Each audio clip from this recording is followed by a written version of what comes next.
Welcome to No Fugazee Podcast. I'm your host, Cooley. Tonight is reactions and open debate night. Let's get into it.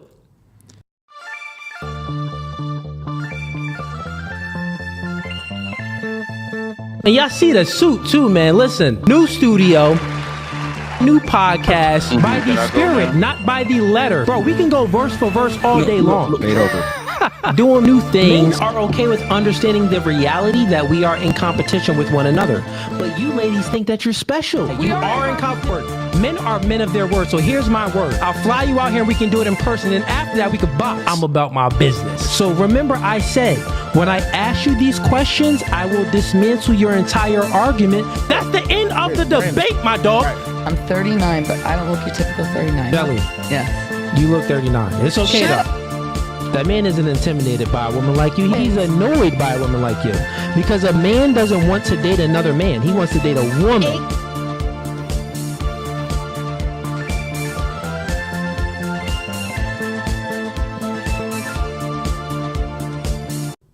All right, welcome back to No Fugazee Podcast. Again, I am your host, Cooley. Tonight is open panel debate night, and we have some reactions for you guys.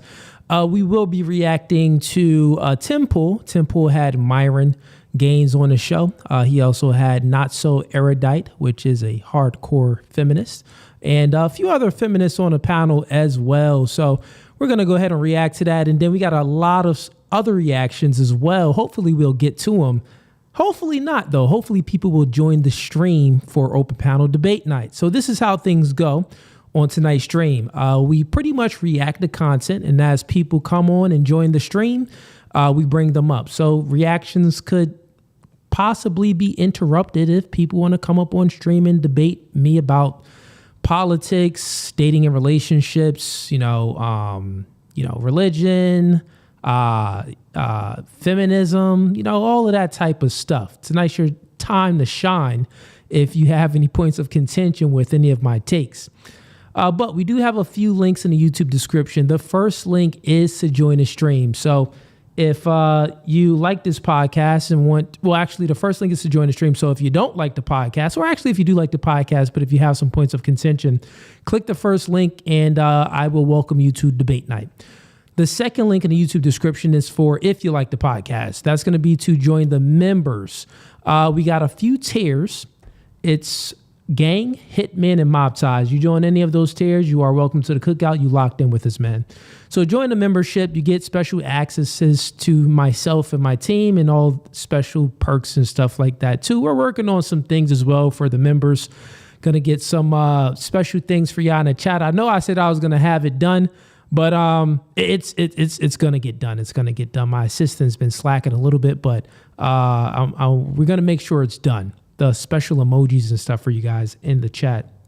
The next link is going to be for the one-on-one coaching. So if you want a one-on-one consultation, hit me up. I do consultations on dating and relationships, couples, dating and relationship consultations. I do media and marketing consultations. As you see, we've grown 55,000 subscribers with just 28 days, and the count is keep going up. We're about to reach, I believe, 380,000 subscribers. So that's pretty good, man.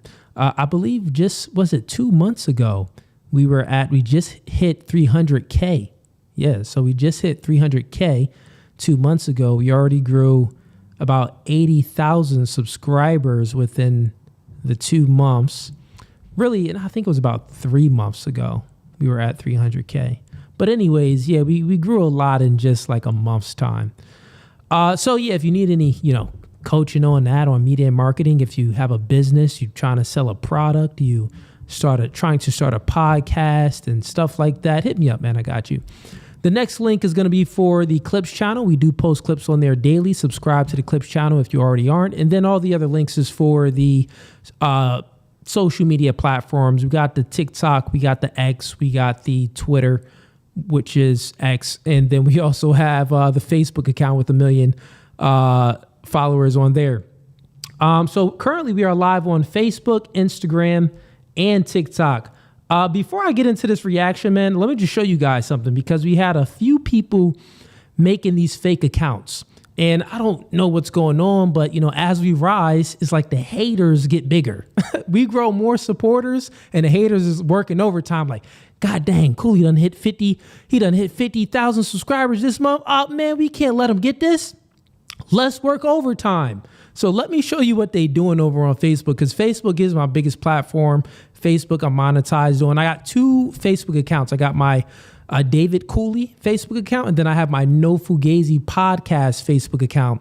And what I'm going to do for you now is show you the account that's trying to ruin my image. Like, they're trying to ruin it. It's crazy. But I'm going to show you guys this so you guys could mass report it. And then I'm going to put the link in a comment so you guys could go right to the link to that page and mass report this page. I contacted Facebook personally, and they've been giving me the runaround. I haven't gotten any help. So I think if we have everyone mass report this fake page, it would help. So let me show you guys this. Y'all gonna laugh. So I'm actually gonna go through this fake Facebook account. They post, it's like totally AI of me. They post me with all of these fake girls. They post me with doing fake things, but it's all AI, bro. It looks crazy. All right. I believe this is the link here. Y'all finna laugh at this. Okay, where are we at? And it's crazy because people actually think this is me. It makes no sense, but we are going to expose this fake page for trying to ruin my reputation and discredit me. All right, let's go here. Here we go. So here's this fake Facebook account. Let's make this bigger and make me smaller. All right, so as you see, they put fake pictures of me, bro, like I'm this big. Then you got the comments. It's literally Cooley with all of these muscles. Nigga, my legs is not this big. Now the guns is nice in real life, but it's still not that brolic, bro. This is Cooley on steroids. This is Cooley on TRT and all of the bodybuilding supplements. And look at the comments. It says, how the heck can I get quads like that? I've been lifting for years. Wow, bro, it's cooking for sure. I knew nephew was big, but not that big. Pause, brother, pause. What are you talking about? That's the flyest fit. Come on, man. So look, this is this fake page. They got 275 likes on it. Now it says No Fugazee podcast. This is fake. It is in my account. I'm going to show you my real account. They have 1,980K followers. Now they do post my content, and guess what? They're monetized. It says one located in San Jose, California. That is false. It has a fake number there. It has the real YouTube account though. It does have the real YouTube account. And they put the real YouTube account up there for so it seems official. But this is being monetized. As you can see, like ads would pop up on the bottom. This is another picture that is not me. Please report this page. Matter of fact, let me go ahead and put the link in the comments now so you guys can report this page. This isn't me, chat. Look, this picture looks like I'm 5'9". I'm not 5'9". And any suit that I wear, my neck, I don't have a neck in this photo. The arms is scrawny. And I look 5'9". I am 6'4", only 205 pounds. I'm a fairly, regular slim fit type of individual. This is not how I look. Head mad big. Why is my head that big? All right, so here's the link for you guys. I'm putting it in the chat right now so you guys could mass report them. And listen, I will like everyone's comment if you mass report this page. After you mass report this page, please put in the comment here on the YouTube page, put a 1 in the chat once you mass report it. I am placing a comment in it now. Hold up, chat. Here we go. The hands are very light. Yeah, y'all picking up on stuff already. All right, so that's the link. I'm going to pin it so you guys have it. All right, so I just pinned the link in the YouTube comments. Report this page immediately. Let me show you guys some more crazy stuff that they do. Because right now you're probably thinking like, well, coolly, it doesn't seem like they're trying to hurt your image. It seems like maybe they can try to help your image. No, bro. If it's not me, it's fake. Oh, look at this one. This is me and a white woman. Who knows who this white woman is? Look at the fat hands of the left hand. And like, it just isn't even me. It's crazy, bro. And a woman would never be this like close to my head. Even if she has on 4 or 6 inch heels. Most women are what, 5'4"?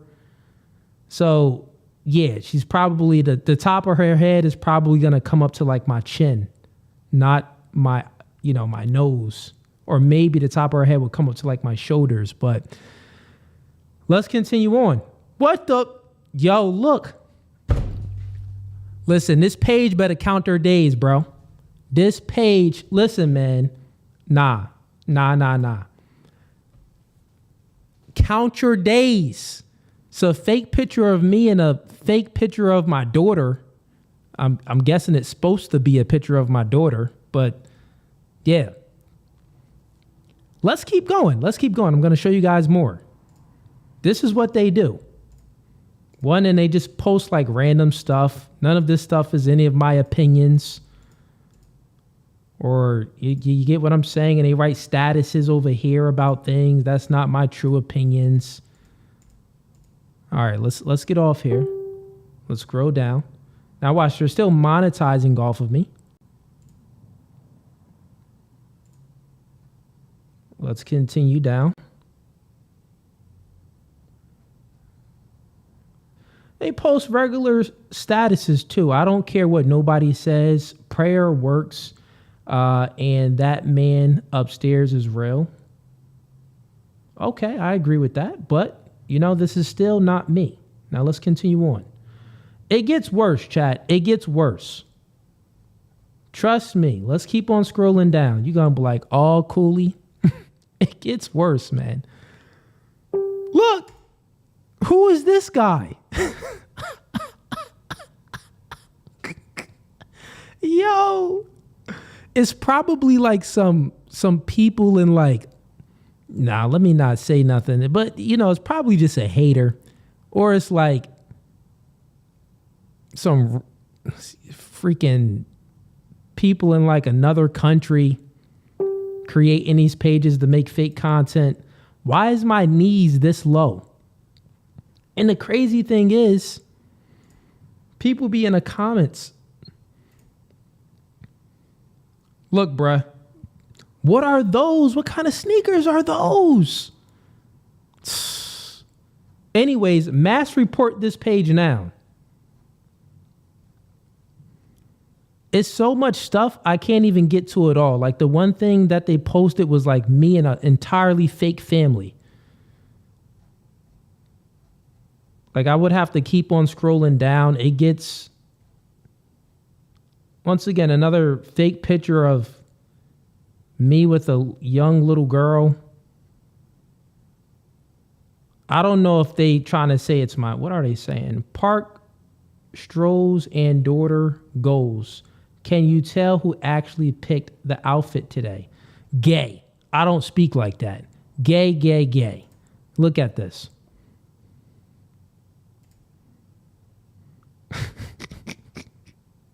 And then you got people in the comments saying, she's so lucky. She is lucky to have you as a dad. Bro, that isn't my daughter and this isn't me. Okay, someone's smart. I'm guessing AI chose the outfits. No, AI chose the outfits, the people, the everything. All right. Let's keep scrolling. me running, a fake me running. Okay, I'm all for this. Just mass report the page after you reported it. Put a 1 in the comments so I'm aware that you mass reported it. Thank you very much, chat. Thank you. All right, time to stop sharing that. Okay, let's see what the chat's saying about that. Y'all probably had some fun with that, huh? Y'all probably had some fun, but it's funny for sure, but it's bad for business. Because at the end of the day, on Facebook is one of the platforms where they monetize everything. So even when you make a status, it's monetizable, meaning that if I just write like a status and put it on my wall, I'll make money from that. If I post a picture and put it on my page, I'll make money from it. If I post a video of Reels, I make money from all of the things on my Facebook account. So now I'm actually going to show you my real Facebook account. So you've seen the fake one. Let me go ahead and show you my real Facebook account so you guys could see. So you can see what's real and what's not. Okay? So here's the real Facebook account.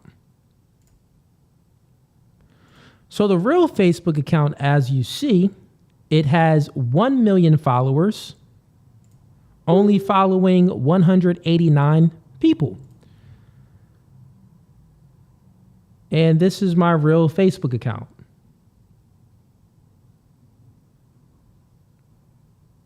As you see it there. Now my real Facebook business account is this one.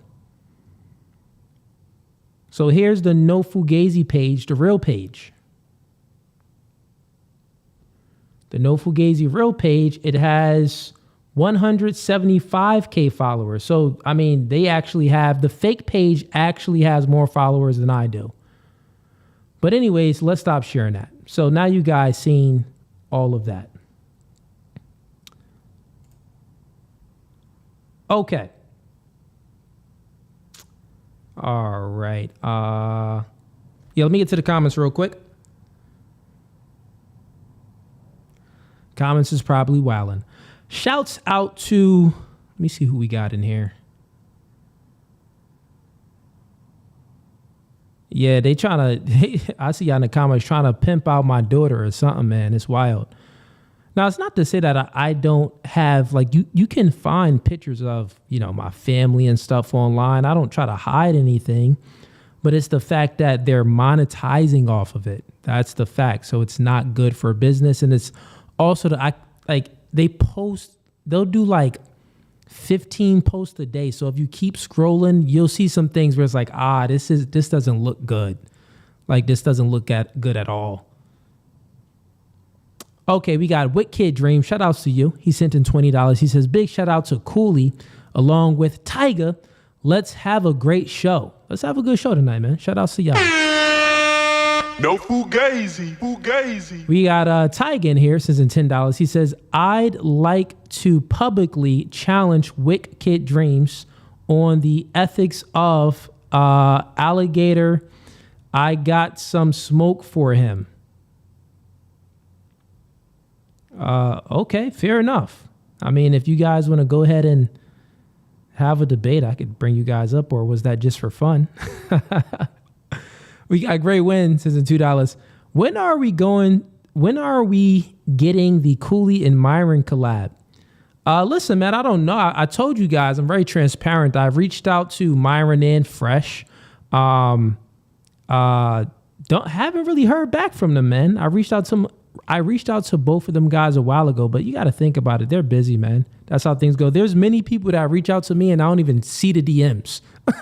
Then they'll see me in person like, yo, bro, like I've been trying to do a podcast, and they be some notable people. I'm like, yo, I ain't even peeped that, bro. Okay. You know what I mean? Let's chop it up. We can make something happen. So it could be something like that where folks are just busy, who knows what it could be. But if you guys want it to happen whenever they go live, just go ahead and like spam, go in their chat and just spam them. Say, hey, bro, collab with No Fugazee podcast. I'm sure if enough of you go in the comments, it'll happen. We got even Lord sends in $5. Indian scammer slop accounts. are a cancer online. I hope the scammers are blocked entirely from Facebook. Yo, me too, man. It does seem like it's probably like some Indian type scammers, bro. It's crazy. We got Lord Giatron. Shout out to you, man. He joins the membership for 16 months. Shouts outs to you, brother. Fugazee. He says, word up. Hey, yo, Cooley, as one of your day ones, this whole situation is getting me very angry. I'm too loyal to see my peeps disrespected. Listen, man, it's crazy out here, bro. It's crazy. And it's always something. It's always something, man. And the crazy thing is, like, you'll see those fake accounts and, like, I'll get people that, you know, because they're posting a lot and it's not me. So they're posting like just statuses and things too, which is not my opinions, is not my words. It's not to say that some things that they would post, not to say that I wouldn't agree with it. But if you keep scrolling, there will be many things that be like, nah, Cooley is not with none of this. So yeah, man, it's just scammers out there, bro. And I honestly think, how did they grow the page that big? How did they grow it that big in that short amount of time? Like they must have had like some type of backing behind it, like some type of money involved to grow it that big. Because it's only been up, hasn't been up for that long. It's only, well, probably, I mean, I've been reporting it for maybe about 6 months now. So I came around to it 6 months ago, but I think it was only around maybe 2 months ago before I came around to it. Who knows? But they grew it mad big, mad fast. So I just think that seems like it's more people involved or a certain agenda involved in it to like discredit my image somehow. Okay, cool. We're done with the super chats. Let's go ahead and get into reaction night. Once again, tonight is also debates as well. So if you are tuning in, we are live on TikTok and Facebook as well. If you want to go ahead and join tonight's stream, come on over to YouTube, click the first link in the YouTube description, and you can join the stream. I still have the fake Facebook account pinned in the YouTube comments. So as you come in, make sure you click that link and report that page. Report the page for, I think there's a few options when you report it. You can do it for impersonating the wrong person. You could do it as just like a fake page, or you can report it in so many different ways. Actually, report it in a way like abuse. Yo. Facebook really gonna take it down. Do a mass report and select abuse. I mean, impersonation works good as well, but I think Facebook like, well, this page is causing abuse. Okay, all right, well, let's go ahead and see. All right, let's get into the first reaction for today. We got the Tim Pool reaction with Myron Gaines debating some feminist, and Tim Pool as well, and some other guy up there debating some feminist too. It seems like it should be a pretty good debate. I watched some of it, but I didn't watch all of it. So we got some clips here. Let's bring up the first one.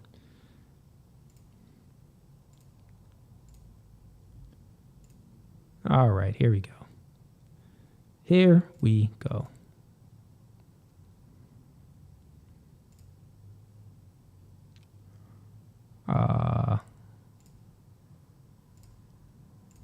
Do that.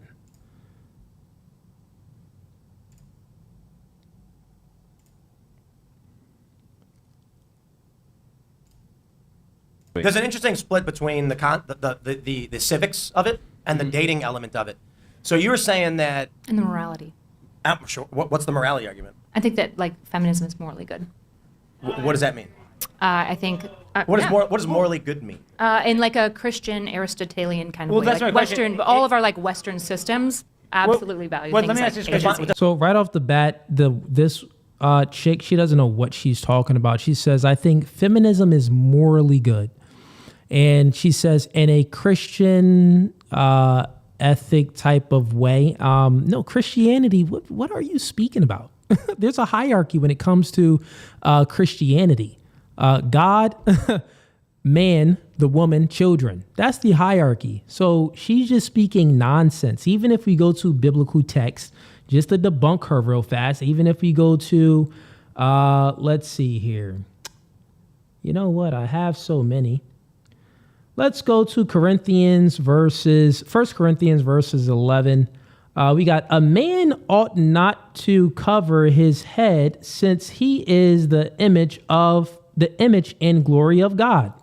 But woman is the glory of man. So currently right here, this explains a hierarchy to things. So the man is the glory of God. The woman is the glory of man. So that's a hierarchy. So when you speak of feminism is the promotion of egalitarianism, which they're trying to equalize men and women. This is the opposite of Christianity. This would be something that's demonic. So what the freak is this chick talking about? Let's continue on. Real quick, just define feminism. Sure. Feminism is, here, I always write it down so I can always cite it. Feminism, the empowerment of women's agency and the promotion of femininity. What is femininity? Femininity would be like the Being emergent pretty. things that we see. Nurturance, typically like empathy and kindness. All the things that we typically see in a Western society that would go, yeah, that's feminine by and large. Understanding, these sorts of things. So her definition of feminism is just, and she does this definition of feminism because she doesn't want to be locked down to what feminism is truly about. So she says, 1, the empowerment of women.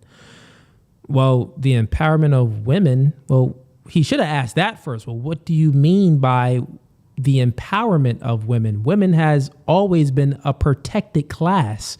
So I would say that since they are the protected class, like women and children are the protected class, they have this society tends to give them, I would say, this power to them, since they're protecting them. Women don't have the ability to, enforce things themselves by using force like men can. So normally they have to yield to the man, and then the man is like, okay, well, here's some power. So since women, they've never been in a situation where they're like slaves, men collectively got together and was like, oh, let's just enslave all of them and just let's use them for what they're good for, making babies. Bro, that never happened. Women always had a voice in America. Always. They always had even if they didn't have the ability to vote at certain times, they still had the ability to they always worked, and they also had a degree to influence their man. They're in a house with the man. They do have influence. They do have the ability to influence the man. And that's always the case, right? Women has always influenced men. And to the degree where women influence men to create feminism and give them some, nonsensical rights that's not even for their own benefit, but that's for their own detriment. So, yeah, man, she's just talking stupid. Things they identify as feminine as femininity? Typically, yeah. Basically. What's masculinity? What's masculinity? The things that we kind of identify with men. Bears, Oh, drinking wow. big I don't think- beers. Well, it's like things like bravery Chopping and lumber. strength, right? It's things like being like protective, right? These are the things that we like see in all of our stories as masculine or feminine. You guys are gonna get your chance. Yeah, so here's the thing. The other thing she said, women empowerment, but she also said like empathy and kindness. So she said that's femininity, empathy and kindness. Well, what do you mean by this? Not so erudite. What do you mean? So are you saying that masculinity is not being empathetic? I would say that masculinity is very empathetic, because masculine men protect women and children. Feminine women don't even have the ability to protect the man.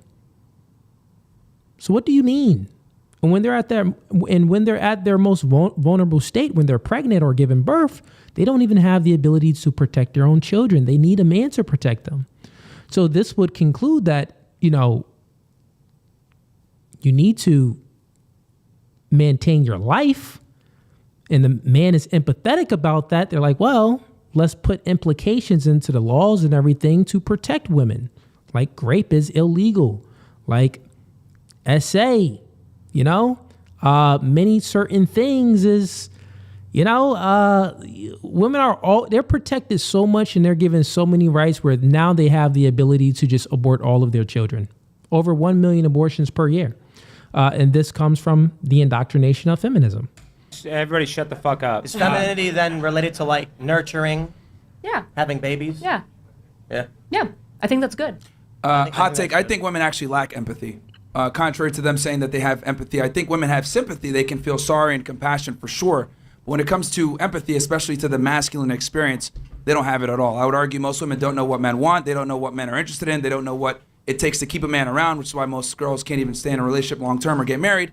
And let's be honest here, the reason why they're not empathetic is because there's no need to be empathetic because men approach them. Since men approach them and they do the courting and they have to do everything up front, especially at the beginning, a lot of women aren't empathetic to the masculine experience because they don't have to be. Versus men, we have to be empathetic to women, otherwise we don't get laid. Yeah, you're There's a very burden of performance empathetic on to us. women. No, well, here's the thing. I understand you guys, which is why I don't respect you. So that's why, because the reality is, if you understand women, there's no way you can respect them as an equal because they're inferior in almost every way. Well, in what what does ways? that mean in I fact? just in don't what ways? understand why you would say that. Sure. Yeah, I mean, So Myron's spitting right here. He got the whole panel mad. He got all the chicks on the panel mad. And, you know, essentially what Myron is saying, he's breaking it out. He's going to the root of things. The root of things, even when you're speaking about male and female intersexual dynamics, is like, you don't even approach a man. So since you don't approach men, there's no obligation for you to even understand the man. Men, we have to approach you in order to get a date, right? So since we have to approach you, in order for us to be successful with our approach, we must understand you to a degree. But you necessarily do not have to understand us. So he's going to the root of things, right? So when you speak, manipulation tends to happen when you focus on the effects instead of getting to the root. And Myron did his job perfectly. He went to the root, saying that, well, you know what? If we're speaking about the root of things when it comes to men and women interacting, like the man has to understand the woman because the woman is not going to approach the man is going to be the one that's approaching the woman. So in order for him to, you know, have a successful approach, he must understand the woman to a degree. And this would be empathy, because empathy is having the ability to understand someone, understand, you know, their situation, their life, their experience, and whatever it may be, right? To understand them, to understand them to the point where you can create this vibe and they feel comfortable enough to engage back in a conversation with you. And when you think about this, is like, well, this is true. So right off the bat, at the core of things, men are more empathetic than women, just from the first interactions of it, especially when it comes to mating, right? Dating and relationships. Let's continue on. here's the thing. You can either respect them as an equal, right? Or you don't respect. Like, my thing is, I understand women. So since, therefore, I understand women, I cannot respect you guys as equals because you guys have a completely different worldview. You guys are inferior in almost everything that matters. Like in what? Like what? Name the things. You guys are weaker, dumber, smaller, weaker, dumber. Yeah, literally, like. Less fit, less strong. Well, but by these standards, your co-host is inferior to you in every way because he's weaker. He doesn't exercise as much. He's not as strong. That's my point. That's not what. So look at this, right? So then she says, by your standard, your co-host, she's talking about Fresh, is inferior to you. What are you speaking about? No, we're just speaking about men and women, not men and men. Men, we understand the hierarchy. We understand there's a hierarchy to things. We understand that some people are going to be stronger. Some people are going to be smarter. Some people are going to be wiser. Some people are going to be better at, completing this task. Other people aren't going to be better at completing this. We understand this hierarchy as men, and we get in line. You know what I mean? Like when men first meet one another, in the back of our mind, we have this thought like, I could probably take him. Like there's always a thought, like when you first shake a man's hand, it's a thought in the back of your mind, like, if a physical altercation breaks off, how many punches will it take for me to get rid of this man? And just that thought when you, and this is why when you meet a man and, you can see that he has some discipline because he's fit, he's been going to the gym, you tend to respect that man more than the man when you shake his hand and, he's sloppy and overweight and stuff like that. Or you shake a man's hand and he accomplished many goals and things like that. It's like, okay, I'm going to shake his hand. And it's this respect already because he's done something that maybe I didn't do. I respect him. You get what I'm saying? So we always create this hierarchy. What she's doing is just moving the goalpost. No, we're speaking about women and men, not men and men. You idiot. Well, the issue is, the issue is on the thing. Well, actually, not really. I think I'm actually fitter than Fresh. He's stronger than me, but I think I'm literally fitter than him. And also, when it comes to debate, Yeah, nah. I wouldn't even have said short of that. I would have been like, no, yeah. She said, Fresh is way superior than you. Got more money than you, taller than you, and stronger than you. And she's talking about fit. That doesn't mean anything. What are you talking about? Maybe because you weigh less? No, I'm sure if any type of physical situation that you and Fresh got into, Fresh would smoke you. He's a man. He would just smoke you. It's not like you're out here weight training and stuff like that. No, you're not out here weight training. Now, if you was weight training and stuff, I would say that, well, it's a possibility that you may have more stamina than Fresh. But Fresh would destroy you. Meaning that when we're speaking about like superior, when it comes down to it, if you and Fresh has an idea and you want to go ahead and put this idea out into the world, well, it's going to come down to a physical altercation. In the olden days, that's what it came down to. Oh, you say right? Well, I say left. Let's fight about it. You're not superior than Fresh because any ideas that you ever have has to currently be protected by a man for it to go out. But if we take all the protection that you have from a man in modernity and we put you and Fresh together, guess what? You have an idea, Fresh has an idea. It isn't no longer your idea. Everything is going to be Fresh's idea because he can smash you and obliterate you. So this chick is just stupid. I tend to do better than him in debates. All the things that you tend to value are the things that he's inferior. The issue is, hold on, just so it's clear. And she continues to say, I tend to do better in debates than Fresh. The only reason why it wouldn't matter if you can do better or not, is what I'm saying. Listen to this, chat. This chick doesn't know anything. It doesn't matter what idea she has, how smart she is. The only reason why she's even up on this stage is because we created this, men created the society where she's protected. But then she claims that, well, I want women empowerment. You've already have women empowerment, you freaking knucklehead. What are you speaking about? But if we took all the protection that men give you in America, we strip it all away and we put you and Fresh in a room and you guys go ahead and debate. Who cares if you win? Who's walking out of there alive? So shut up. That's why you got to get to the root of things. She's stupid. All right, we got some people coming up to join stream. We got Even coming up to join stream. Even, I'll go ahead and bring you up shortly. And once again, I'm giving descriptor claims, chat. I'm not giving prescription claims. So what I'm speaking about, Fresh is descriptively stronger than her. So if it is a scenario where you take all the protection away in society, and let's just say men and women are truly equal. Men is not protecting women. Women is going to protect women. Men are going to protect men, right? Or let's say no one's protecting no one. You got to protect yourself. Well, guess what? You in a debate with Fresh, if he doesn't like you, you're dead. Therefore, in this society, you can do a debate with Fresh and you can live to see another day because there will be consequences if Fresh tends to, act out in a way where it's aggressive and he wants to get physical. So Fresh wouldn't do that. And Fresh seems like a pretty nice guy anyway in reality, so that wouldn't even happen. You know what I'm saying? These are all hypotheticals just to debunk her stupid worldview. I don't think that Fresh is inferior because I don't think that only these things matter to the value of a person. When we talk about things like the Western civilization tradition, if you guys actually care about the American project and what this means, we have to get real about the things that are the precepts of what we believe in. This is things like Christian theology and Aristotelian thinking. Bro, she just keep on bringing up Christian theology. You want me to go ahead and read some more scriptures where in Christian theology it says that you belong in a kitchen, woman, and you shouldn't even be speaking. Look, Corinthians 1 Corinthians 14, verse 34.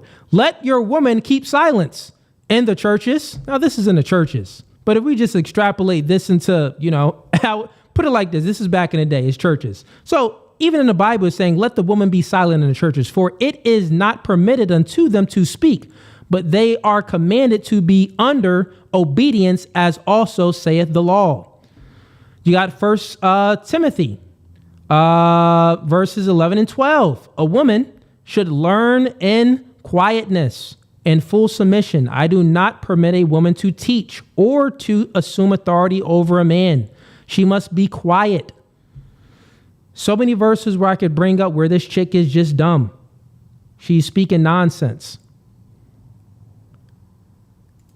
There's an order when it comes to Christianity. And guess what? That order, you are not equal to a man. So stop bringing up Christianity. You're dumb. And in these precepts, everyone assumes that there is going to be a variety of ways in which people are beneficial, but we don't typically give inferior or superior because we recognize, for example, that while Fresh is not as strong as a debater as you, he's so good at networking, he's really personable, he's really good at connecting people, and you value that. Whereas women once again, what she's creating a false dichotomy here. She keeps speaking about Fresh and Myron and comparing them. So she's comparing men and men. We're not comparing men and men. Men, we don't have any problem to things. There's not men over here having a problem with the hierarchy to things. No. Fresh and Myron relationship, they've weathered many storms. I'm sure they're doing good. They respect the hierarchy that they have between one another when it comes to certain things that they're good at, right? So, yeah, what she's speaking about is just moving the goalposts. I want Myron to say, shut up. We're not speaking about men and men. We're speaking about women and women. Know your place, woman. are strong at other things. We don't have to be equal. We just need to be valuable. But isn't there you said Christian? You know how no one Christian laughed theology? because that's the oldest joke that's ever been told? Women make sandwiches. You're stupid. Blah, blah, blah. It's I'm bored already. All right. Again, I'm still trying to figure out why she's talking. This is not a kitchen. I don't know what's going on right now. Again. It's the same joke. There it is again. It's crazy to I me. think it's great when you talk, though, because a lot of times people say that there's no need for feminism anymore. And then people hear you talk, and you're saying that, women should all be owned by men and all these other things. So once again, the other girl never attacked any of Fresh's arguments, the woman with the darker hair. She just moved the goalposts and spoke about men and men, not men versus women. This girl, she's just making ad hominem attacks. She didn't address any of Myron's arguments at all. She's just saying, this is why, when you speak, this is why we have feminism. What are you speaking about? Address his arguments, right? He clearly debunked that women are more empathetic than men. He debunked that fast. You didn't, not so erudite, or that other chick had no rebuttal for what Myron said. Let's continue on. That you say, and people might think differently because you're going to be a lot different. New audience is going to see you thanks to me being on this panel. You're welcome, by the way. Who are Is you that what again? you- I don't is even that know who is this female? I don't even know. She's the co-host of the highest rated Yeah. Okay. Well, no one top-rated watches late night mainstream show. media anymore anyway, so that's fine. Would you actually think women should be Bro owned said, who is this woman? from the Myron? That's what she said. Do you believe that? I mean, it's kind of funny. She's over here, all this blah blah, but she's married, which is a male-led institution, which is interesting to me. So it's she's buying into it, even though she's trying to sit here and be like, I'm kind of I'm a feminist, but at the same time I'm married. Blah blah blah. It's pick one, man. You serve under a man, so it's I don't even know why she's talking. So I serve under a man. yeah, you're married to a guy, which marriage in itself is a male-led institution. See, not my marriage. Cooked. Oh, she has literally nothing to say.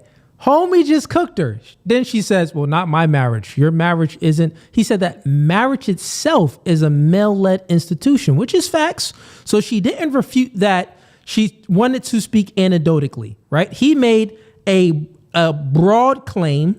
She didn't defeat the broad claim because she knew she couldn't. So she went anecdotally and said, well, not my marriage.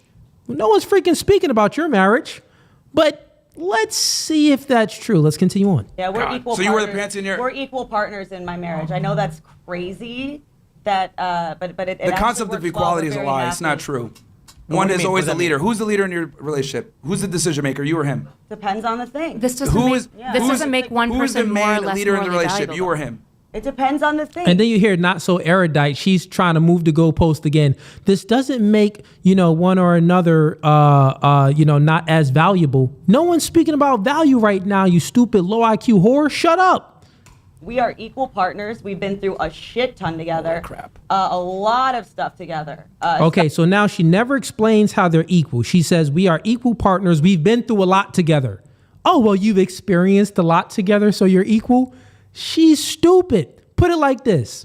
When they met, if she viewed that man as her equal, she would have dismissed that man. I repeat, when she met her husband, if she viewed her husband prior to them getting married as an equal, she would have disqualified him because women have a hypergamous nature. They are looking for someone that's better than them, right? So even if she viewed the man, this is the thing that these feminists they don't even understand their own nature. Listen, you dumb feminist. Myron is speaking facts here.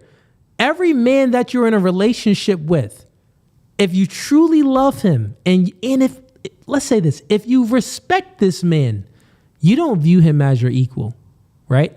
Because if you viewed him as your equal, you wouldn't really respect him like that. Just think about that. Think about it. If you truly view this man as your equal, 5'4" woman, weaker, maybe you have some competence and you can accomplish and complete some tasks and some goals and stuff like that. Fair enough. You could have a okay IQ. But yeah, no, you don't truly view him as your equal. Like you want this man to, if a situation came down to it, you would want this man to take a bullet for you. If a knock was at the door, you would want this man to go ahead and get that knock at the door if an intruder was trying to break in.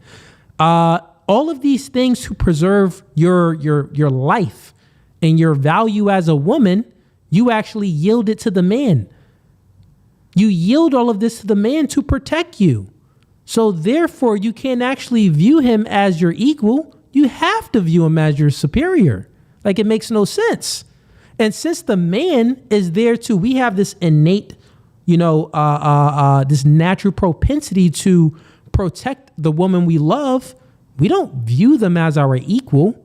If we view them as our equal, we'd be like, well, today you protect yourself, tomorrow I protect me. And, maybe tomorrow you protect me. Today I protect you. Like, let's do it equal. You get what I'm saying? And then some people can say, well, coolly, bro, you're speaking about thousands of years ago. What about in modernity? No, in modernity too, nigga. In modernity too. We don't even have to speak about the physical. Let's speak about the mental. Speak about the mental for a bit. Women are higher in estrogen. They feel more emotions than a man. Women are higher in trait neuroticism. They feel more negative emotions than a man. So with this being said, it's women that's always feeling. They feel. They're always in their feelings towards things, right?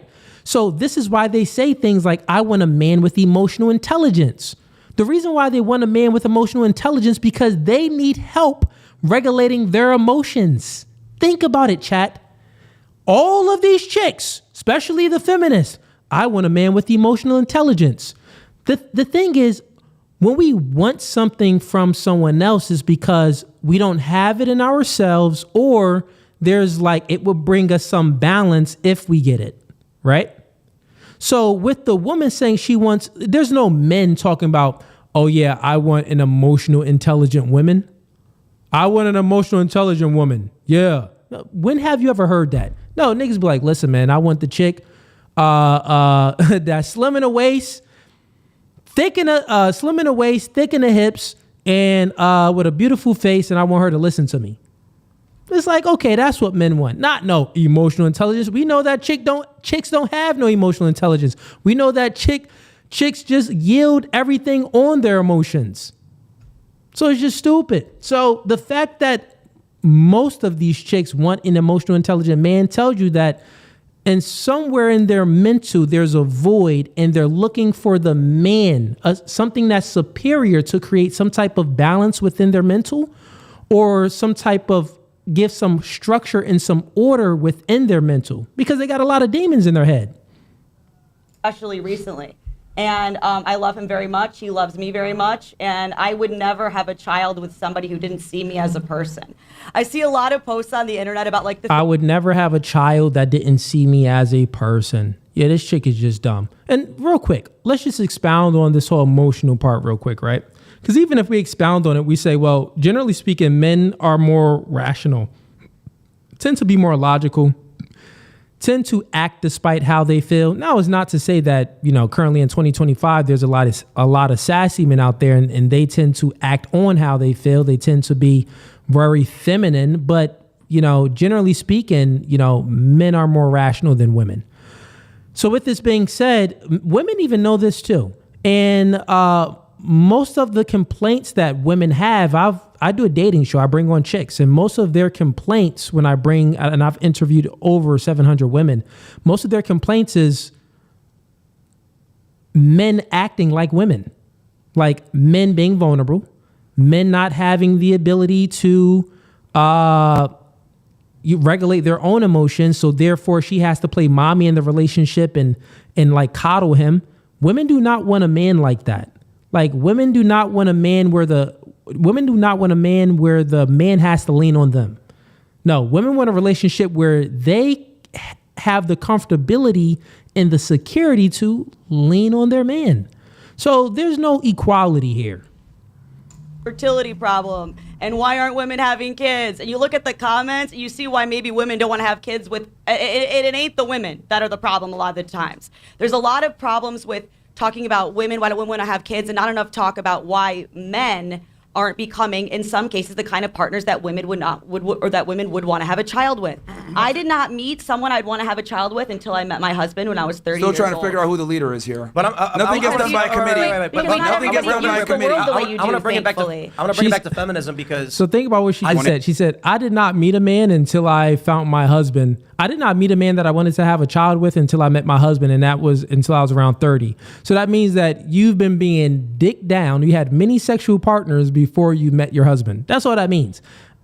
Were you a virgin before you met your husband? Nah, you wasn't no virgin, chick. You wouldn't even be speaking like this if you was a virgin. You would have some type of sense of hierarchy and order to things because this means that you've maintained some sexual temperance and some virtue. And women that's like that, they don't reach the age of 30 and still a virgin. She's just stupid. But anyways, let's continue on. Also, real quick, everyone that's tuning in on TikTok, tonight is open debate night as well. I see some people back stream. I'll go ahead and bring some people on up. Tonight is open debate night on TikTok. If you want to go ahead and join the stream tonight, go ahead and come on over to YouTube. That's No Fugazee Podcast on YouTube. And click the first link in the YouTube description, and I will allow you on up. All right. One quick moment here. Let me go to YouTube and unpin that comment. So there's currently a comment that's pinned on YouTube with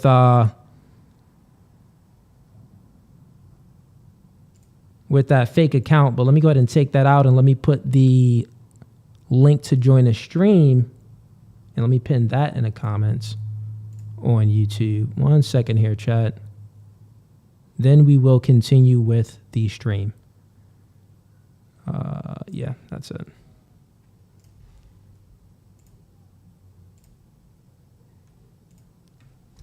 Link to join stream.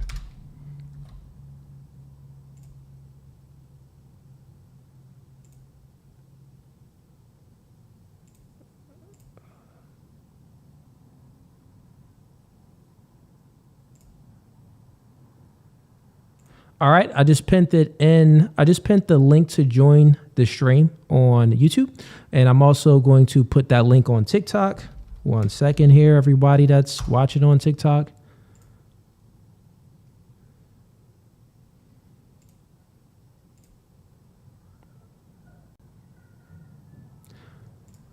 All right, everyone that's doing on TikTok, I just put the link in the comments. And if you click on that link or just like copy it, you can go ahead and join the stream. And it'll be live on TikTok as well when you click that link, because we're using Restream and we're streaming on multiple platforms: TikTok, Facebook, and YouTube all at once. All right, let's go ahead and close that out. Let's continue. That's the question. I think feminism is a key component in relationship breakdown. There was a story several years ago where in New York, women in their 30s could not find men who made as much or more than they did. And it was like a shock to the system. All these writers, these are female writers for various opinion outlets saying, why can't we find good men? And it's, because they weren't attracted to guys who made less and they didn't want to be with younger guys. So the guys who were the same age as them, who made $50,000 a year, were like, I can date a 24-year-old woman, somebody who wants to have a family and is younger. So guys are aiming for younger women, but women are being told to get jobs and have careers. But you mentioned guys aren't stepping up. I think this creates an inverse problem where for young men, they're either struggling to date because younger women can date older guys through dating apps, or women, why buy the cow when you get the milk for free? If you know what I mean. Like you can have sex without like commitment. These guys who are young are like, I don't need a job, I don't need status, because if I go to the club and spend $15 on booze, I get laid. Yeah, I mean, I agree. I just think that like this is like the trade-off of agency, right? Like agency is one of the most important things that we can have, the ability to choose, right? Because if you don't have agency, you can't choose to do noble and good things. You can't choose to do bad things. And so I would agree that like when I look at the modern dating culture. So what she just said was stupid. She said this is a trade-off of agency. And what she's essentially saying is I want women to have agency, the ability to do bad things and the ability to do good things. I just want women to have choice. So this is what she's explaining. When she says agency, she means choice. I want women to have choice to do whatever they want. So, they want to have an OnlyFans, if they want to abort their children, if they want to, push off having family and children and chase a career, whatever they want to do, I want them to have freedom of choice. So this is what she's saying. Now, let's continue on. First of all, the 24-year-old girls are not like, I'm so ready to settle down and have kids. Right. They're like, these are the people you're calling whores half the time, right? And so They used to be. Yeah, People used to get married and have kids at 22. Sure, but we also died at 55 around the same time. No, we didn't. Yeah. That is not correct. Yeah. We did have a lower life expectancy. We that is had not a correct. much shorter life The expectancy. shorter life expectancy was due to the infant mortality rate. People actually who survived infancy would live for a very long time. But while people are expectancy, men were dying in mines. They're not at 55. No, men were dying in mines, and women were also dying in childbirth. And while life expectancy has increased by a few years recently, A lot. that isn't changing the fact that society used to be very different. Women but pre-feminism were focused on families, and the big social deal. So she says that life expectancy was down pre-feminism. What are you speaking about? Pre-feminism, we can say that, okay, early 1900s, and we can say war was breaking out. This is why life expectancy was down. There was war. I think not the swine flu. What was it? One of the flus that killed mad people. Which one was it? The swine flu? It could have been a swine flu, or no, the swine flu was pigs. It was the other one. One of the flus. It was one of the flus broke out that definitely decreased the mortality rate of human beings. So she moved the goalpost to try to make a correlation to something that did not correlate at all. What are you speaking about? Was who are you going steady with and who you're having a family with. I'm not saying society should be that way. But when that's gone and women start prioritizing what job am I going to have, you're not going to have families at 22 like we used to anymore. And now we're in a fertility crisis and we've got no young people. Gen Alpha is only 40 million people. It is half the size of the millennials. Sure. So to this, I would basically say, I agree that there has been a lot of cons that have come with giving women agency. I think giving women agency is actually like a deontological good. Letting people choose means... Okay, so one, look what she says. She says... Remember, when she says agency, she means choice. This chick is dumb. So anyways, she says that, well, yeah, I can agree with you, Temple. There were a lot of negative effects when it came to feminism, like the birth rate decrease and multitude of other things. She will actually grant these arguments to say that, well, yes, those things were bad, but I think that comes with giving women agency. And I think that giving women agency, which is the ability to have choice, is a good thing, no matter if it's bad or good. Think how nonsensical that is, right? So if giving someone agency if giving someone the ability to just make choices, good and bad, we don't even do that at all anyway. Like there's so many things that we restrict people from making choices. So many things. Or we put consequences on them and we take away their rights. Like if you kill someone, you go to jail, right? If you do this, if you steal, you go to jail. If you sell drugs, you go to jail. Like there's so many, laws in place that would suppress people from making certain choices. And what essentially we're saying here is we need to have laws in place to suppress women from making certain choices that's going to be detrimental to society, just like killing and stealing and rape and so many other things that she would agree with. So she's not making any good argument here. She says, well, I just think that women should have choice. Like she's just so stupid. This is like, the song that came out, I forgot who it was by. The song goes, girls just want to have fun. Oh, girls, the girls just want to have fun song. This is what's playing in her head the entire time. Girls I just want to have fun. I want choice. If it's good or bad, I just want to have fun. Think, you stupid whore. That they have the choice to choose the noble things. This is really, really important in Western society specifically. This is the foundation of what we believe in the American project. Chick is stupid. She said it's the foundation of what we believe in the American project. Nigga, American was built off the back of slavery. What? Black people ain't have no choice. And in the country, when women was here, their choices were suppressed anyway. They didn't have the ability to vote. Many people didn't have the ability to vote.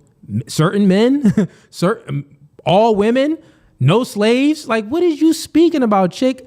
This American project, like she's just not saying anything smart here. Or maybe she needs to give more context to what she's saying, because when she said agency, I didn't even know that she meant choice by that. You know what I mean? So we got to get the semantics in here, because who knows what she's speaking about right now. And so, yes, women back then didn't have as many choices. They couldn't own private property. They basically had to be married to a man to have any access or rights or power. They couldn't have a credit card till the 80s. Exactly, right? So women... But she's not speaking about the positive things. Like, yeah, well, women couldn't have these things. But guess what? Women couldn't also be in debt. They didn't have any college debt.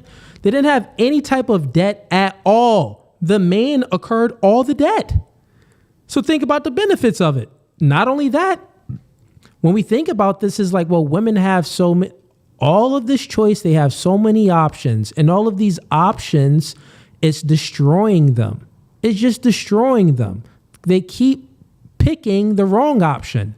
Or let's say maybe they had the options. The options was there. But let's just say we had a lot of the TV networks, a lot of the things that were pushing forth in the media. Let's just say it was pro-nuclear family.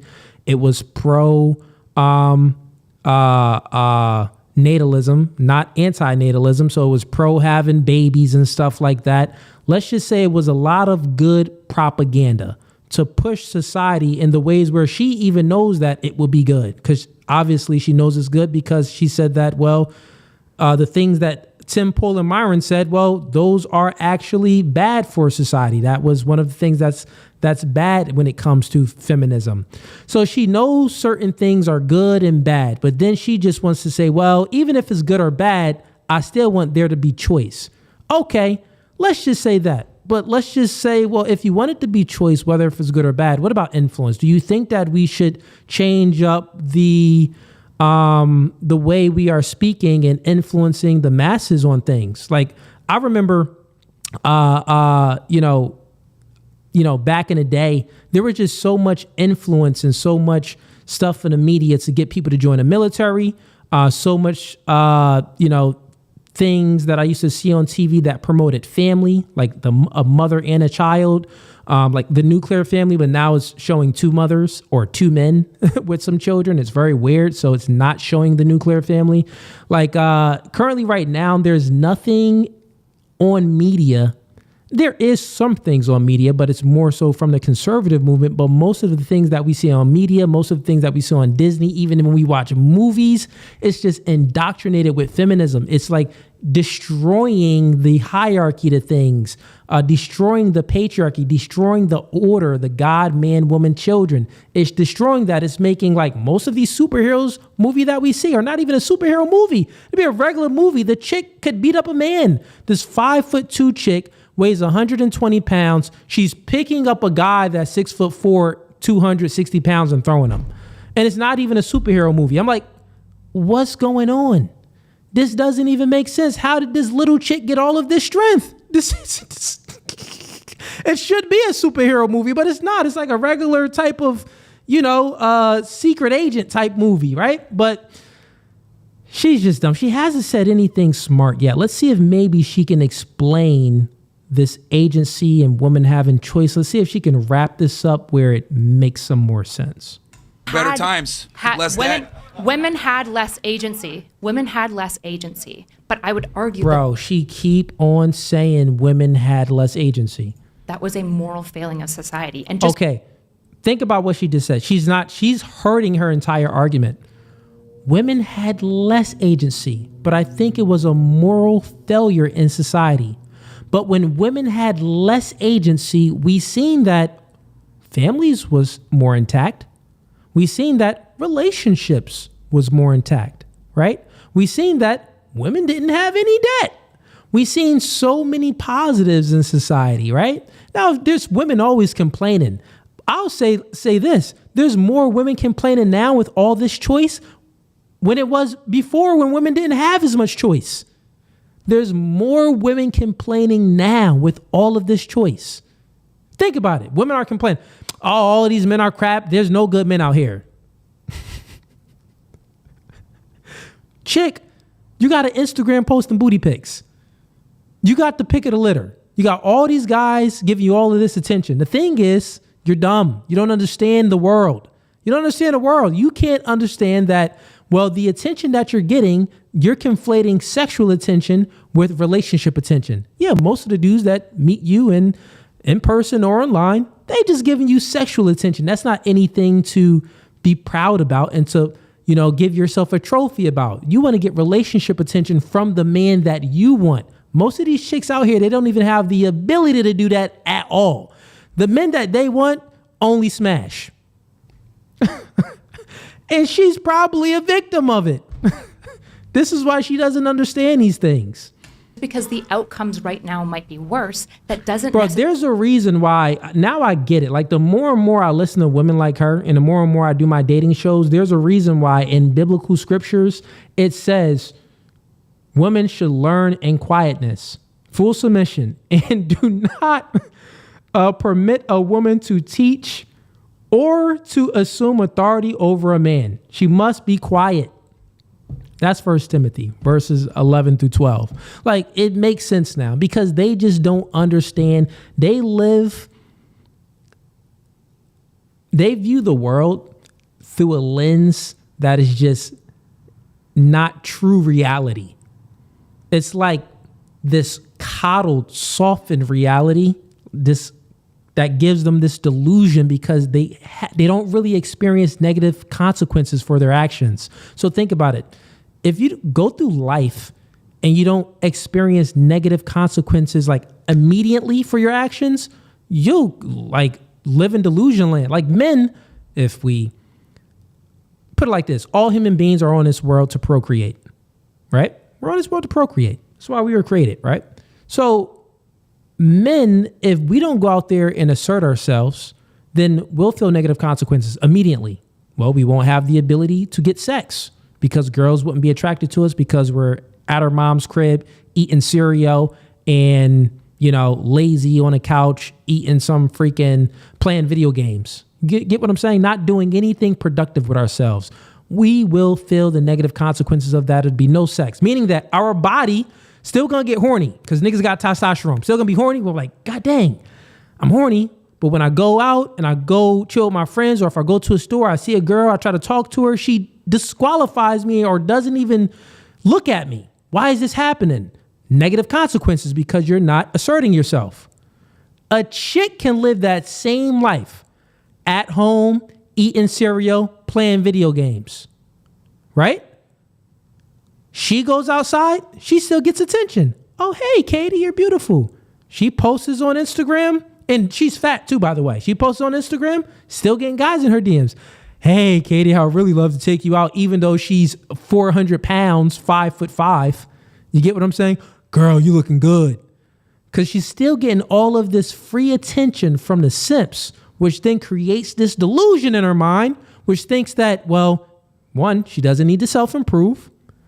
Two, well, she can be independent. She doesn't need a man because she got all these simps and so many other things. So there is a side of this where it's like, yeah, simp dudes got to take some flack here. Simps are at fault with creating this delusion in women's mind. And I would say the most simpish men are the male feminists. Necessarily mean that this is not something that we fundamentally value. We value in America giving people choice. I hear that. I remember, last week we had this.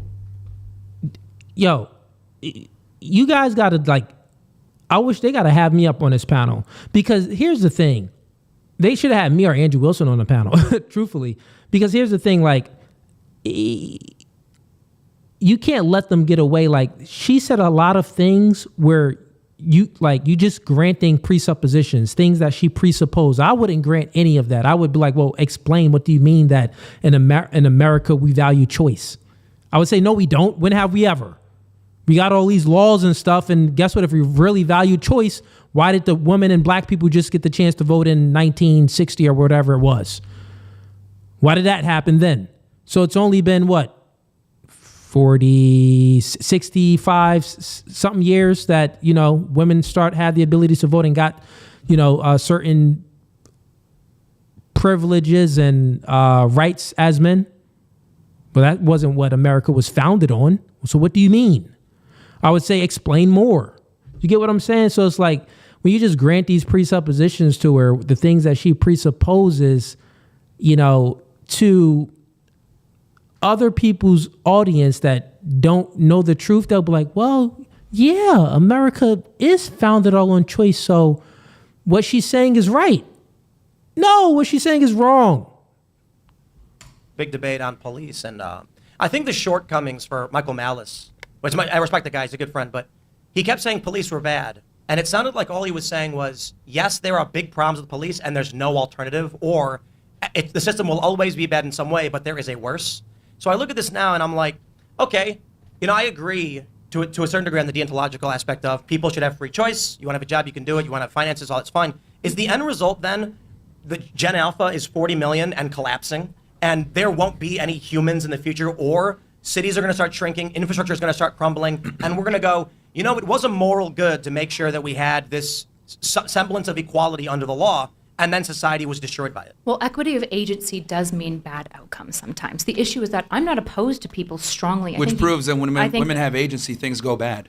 No, actually, when most people have agency, people make terrible choices, right? When we give young men free agency. Yo, she's so dumb. She's still Tim Pool elaborated that perfectly. If we just keep giving people choice, women choice, or just in general people choice, and then due to them having this choice without any consequences, then we see the decay in society. And if it keeps on decaying, then it will be the total destruction of society. When would it stop? When are we just going to keep letting, people have choice until it's fully destroyed? Or will it get to a point where it's like, okay, it's about to be destroyed. Now let's take away some of these rights from women. Let's take away some of these rights, X, Y, Z, right? And then she said, she doesn't even respond to it. She just says, well, when you give people choice, there's always going to be good and bad. Well, we know that's stupid. Reply to what Tim Pool said. Where's the threshold when it comes to choice, right? Where's that threshold?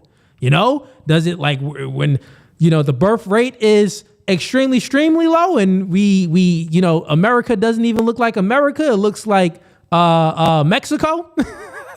And where does the threshold stop?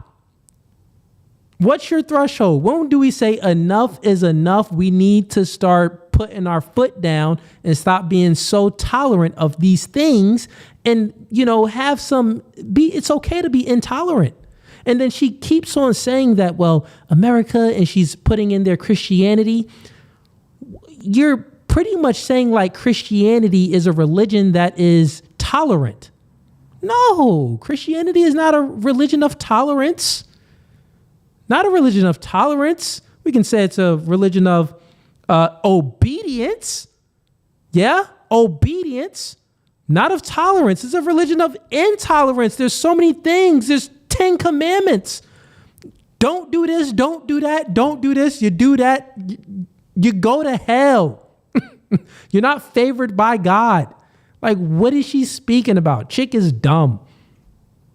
See, what's the window where young men do the most crime? It's typically the ages where they get the most amount of agency. People, when they are given choice, often choose poorly, but that's not the reason we don't give them choice. Because if we don't give them choice, they are enslaved to correct action because of necessity. And that's not the world that we want to. Okay, so her reason, if we don't give them choice, then we're enslaving them to correct action. Let me bring that back, because let's see what she said. Because I guess here's now where she's trying to explain why we should give them choice.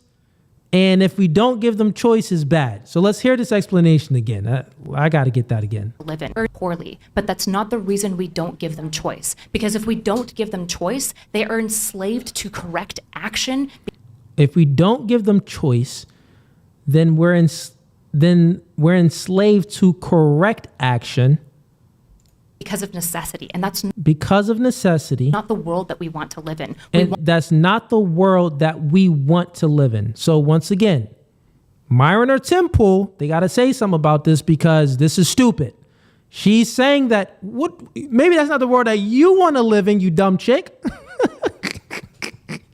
That's the world that we want to live in.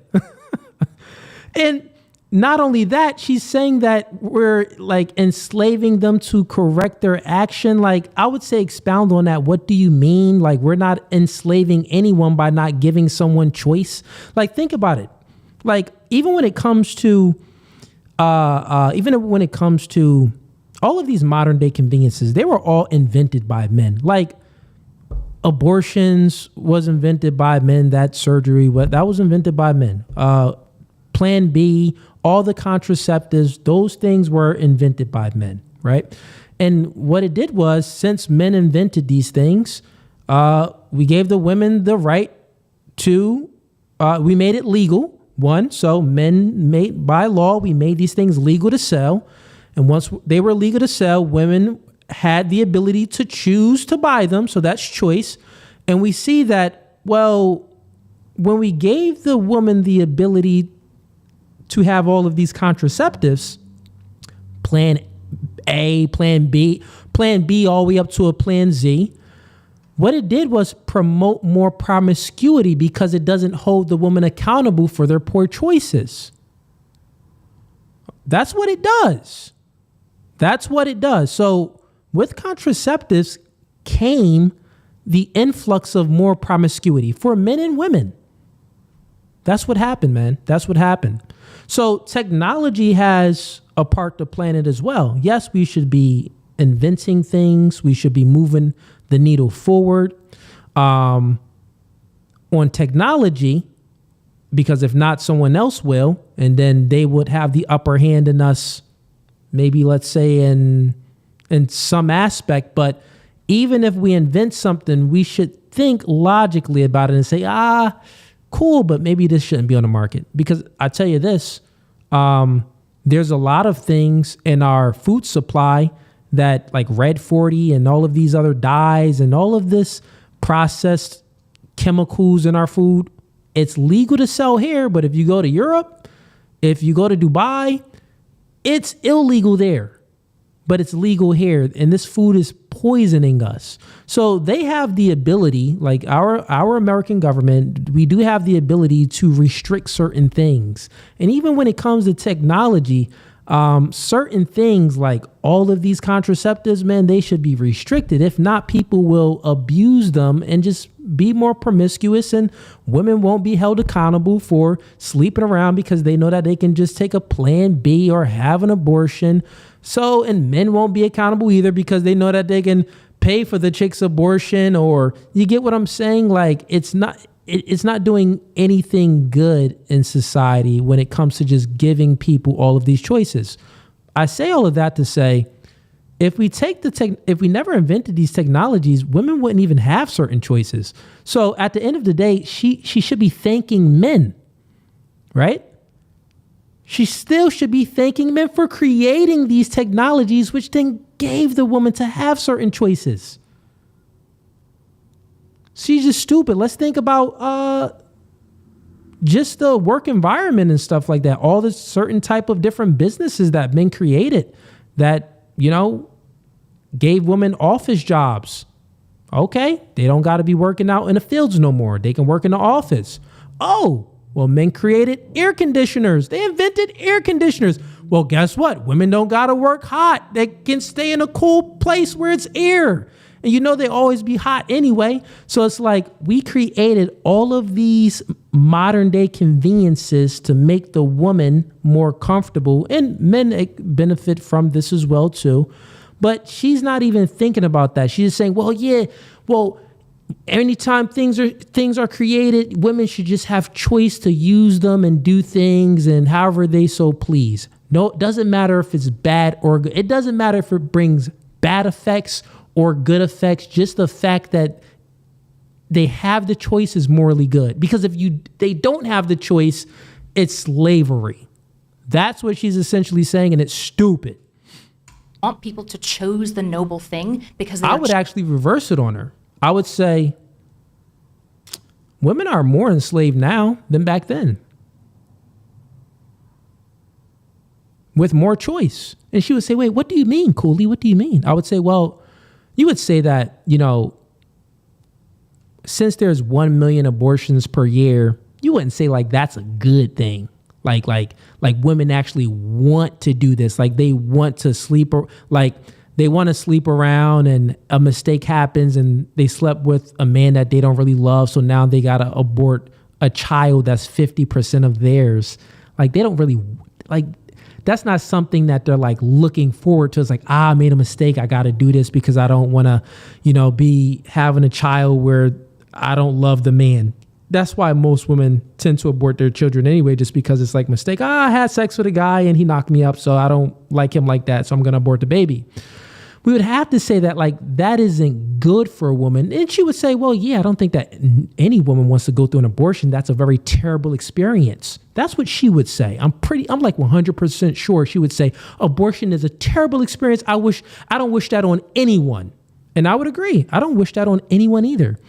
But if we didn't give the woman the option to abort, meaning that if we took away the choice to abort, wouldn't she put more stake in the men that she choose to date and she choose to, fornicate with?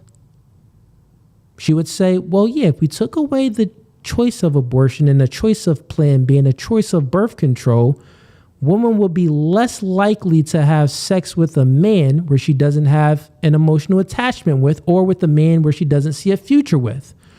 True, which means that it would decrease the rate of women having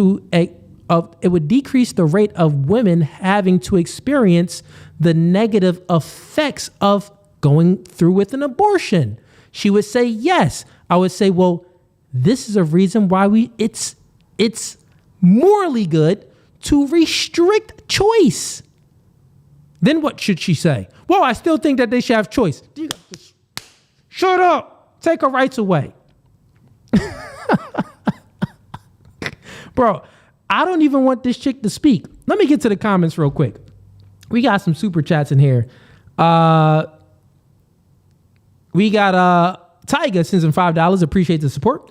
He says, you should challenge Not So Bright on whether feminism is good for society. It'd be an easy W for you. The only argument she has is GDP. Oh yeah, that whole I will wash her in that GDP thing, because we have to, since she is speaking about morals here, when it comes to GDP, well, you want to speak about morality when it comes to that? Okay, fair enough. We can have that debate. But she's one of those individuals, Andrew Wilson, I think he destroyed her We got Jim Bob destroyed her. We got Jay Dyer destroyed her. Bro, she's been destroyed by so many people where at this point it don't even matter to debate her. It'd be pointless. Like if I get invited to on one of these panels and she's there, I'm fully gonna obliterate her entire worldview because I'm not granting anything. She is gonna need to explain everything she presupposes because it's nonsense. I think this podcast that they did was like maybe 2 hours long or an hour, 40 minutes long. Listen, man, I'll have her rage quit easy. We got Mr. Dice sends an $8, says, raid from Rattlesnake for the grift. Appreciate the support, man. What's good with Jake, man? Is he live right now? What's good with Jake? Let's see if Jake is live. If he is, did he move his chat over to mine? If he did, I appreciate that, Jake. But let's see if he's still live or if he is live. 1 second here, chat.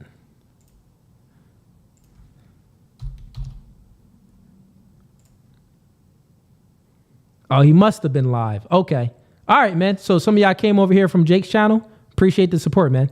All right, well, let's continue with this content. Choosing to do so. Now, here's the thing. wait, I see your perspective with agency. I see that, but we need to be honest with women. The problem is that we're not honest with women, right? We don't tell them, look, if you want to pursue a career, you want to make money, your chances of finding a guy down the road are going to be significantly harder. We don't tell them if you decide to be promiscuous now, it's going to cost you later on. We tell women they should be able to do whatever they want and not deal with consequences of their actions. In other words, go ahead and be on OnlyFans and you'll still find a guy that's 6'3", making $100,000 a month that's going to take you seriously. It's not going to happen. Sure, so we're not honest with women about what happens, and the reason why is because women don't really deal with the consequences of their bad decisions a lot of times until it's too late. At least with men, if I'm a loser, I have to deal with the consequences of being a loser. Women don't. We don't tell them the truth because financially, there's no incentive to tell women the truth because women are consumers. So we want to tell them what sounds good so they continue to consume. Bro, we're real quick. It's yeah, like that is true. And essentially what Myron is saying right there, he's saying like, well, yeah, you want to go ahead and you want women to just have all of this free reign of choice, but we should be telling women, meaning that there should be influence. There should be some media propaganda to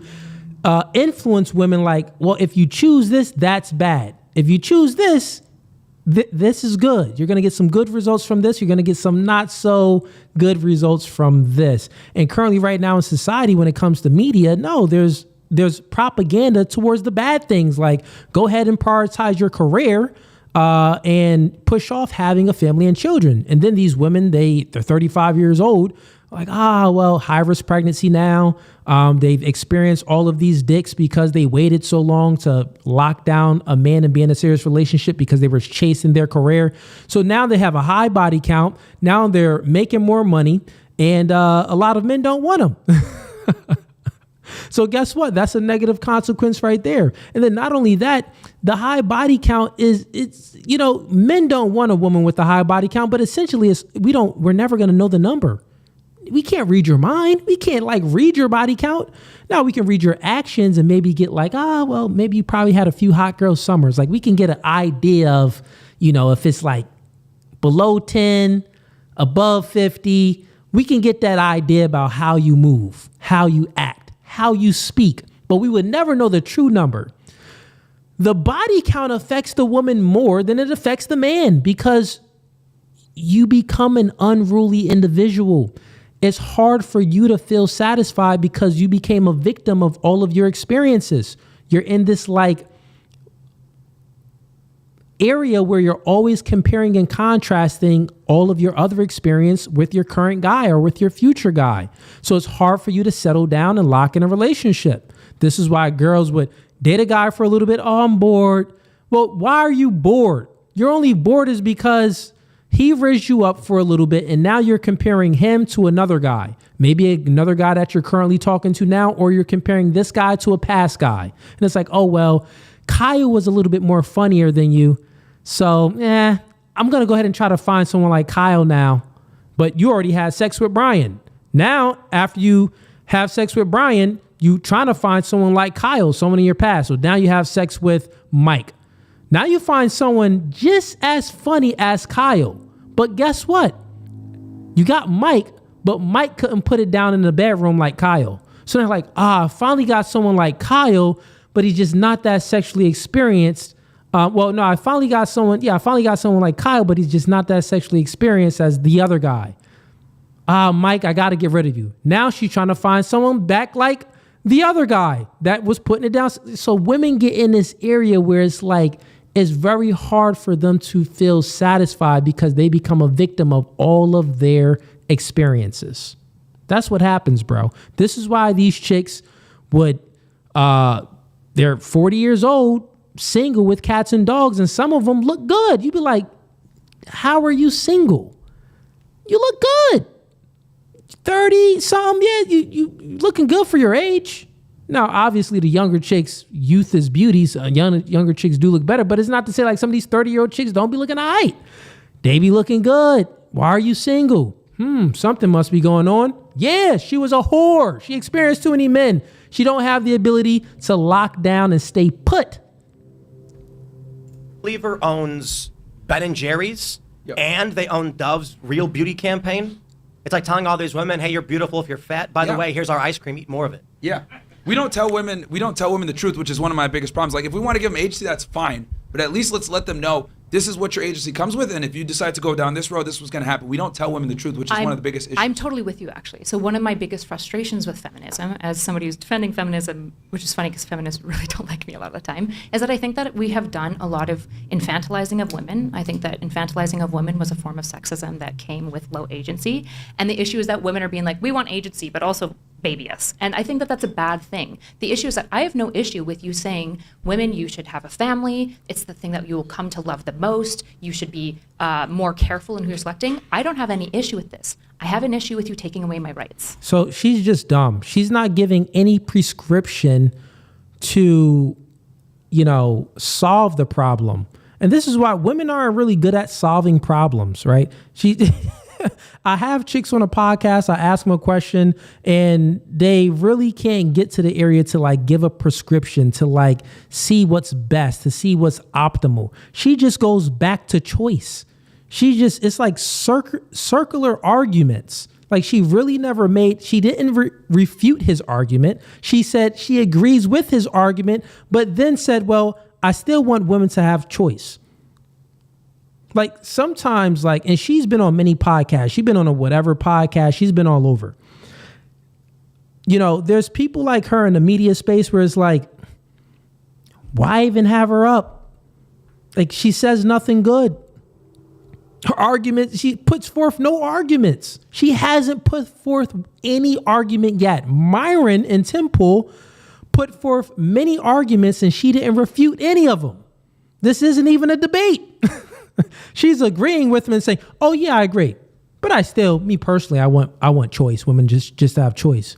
But I just already told you the negative consequences of all of this choice. Yeah, well, choice is going to come with negative things, but also positive things. But choice is morally good. So this is where you need someone to ask her questions to refute these claims. Then you ask her, well, if choice is good, well, you would stop if you had a child.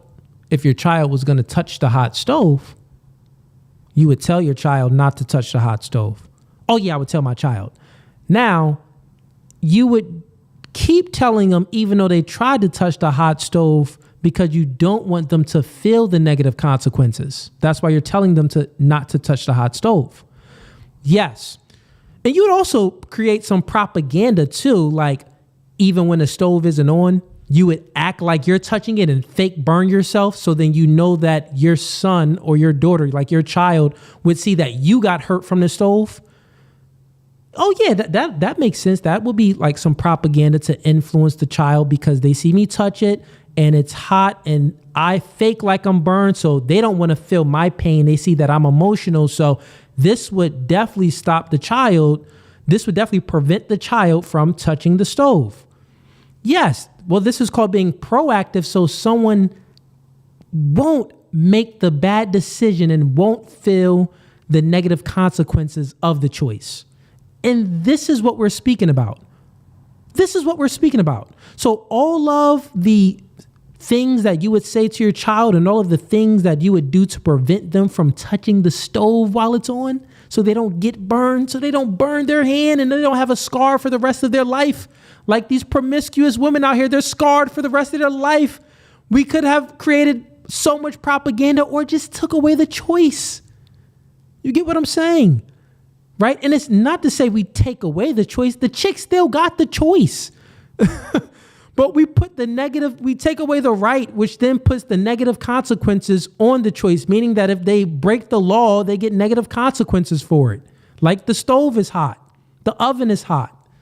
She's just stupid, man. She makes no good argument. She is an idiot. Because that takes away my agency. I hope she sees the stream too. Not so bright. You're welcome to debate and get obliterated. Well, a lot of times we have to take your agency away so you make the right decisions. That's the problem. Well, and that's the how issue, it used to work for a that's very not long meaningful. time. Facts, Myron. That's not Because meaningful. when you leave women, well, here's the thing. When you leave women to their own devices, they make really bad decisions. When you right? leave men Look to at their the own divorce devices, rates, they look at make the marriage bad rates. decisions. Look at the way society is now, where the nuclear family is crumbling. When you give women their own decisions, they make really bad decisions. That's why the father was so important, because we would keep our daughters off the strip poles and our sons out of jail. At least with men, however, when we do dumb shit, we deal with consequences. With How many women, men are addicted to porn? They don't deal with consequences. How many men are addicted to porn? Here's the thing, though. They're addicted A to lot. porn because you're right. But again, they deal with consequences for being fucking losers. Women don't. That's my point. Women do, What does that because they mean? turn. Okay. Wait, hold on. Of course they do. You already said that if they go on and they have all this career and stuff, they're going to be less likely to find a man. That is the consequence of their choice. But they don't that find you're out till talking it's about. too late. Is my point. The issue is that most And we men don't who are tell them addicted to this. porn don't discover how much it's fucking up their sex lives until Their they actually dicks get a can't come girlfriend up, and yeah. they can't inside their girlfriend. That's the issue with porn addiction. Sure.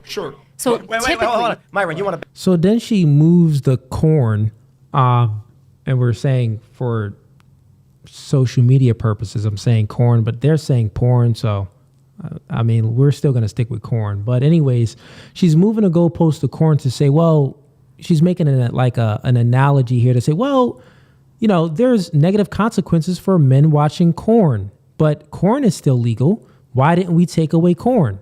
Now let's listen more. ban porn? Do I? Man, it has a lot of. Dude, I'm very close to. Yeah, he wants a nanny state, guys. I think it needs to be regulated in a way. I think we need to. Okay, so then Tim Pool asked Myron to see if he's logically consistent, and he asked him, well, Myron, do you want to ban corn? Myron says, yeah, he doesn't fully say yes. He's like, yeah, basically, but it needs to be a lot. It needs to have a lot of restrictions on it. Over here at No Fugazi, ban it all. Ban it all. It's degenerate. It's degenerate. Ban all of the sites, ban the OnlyFans, ban all of it.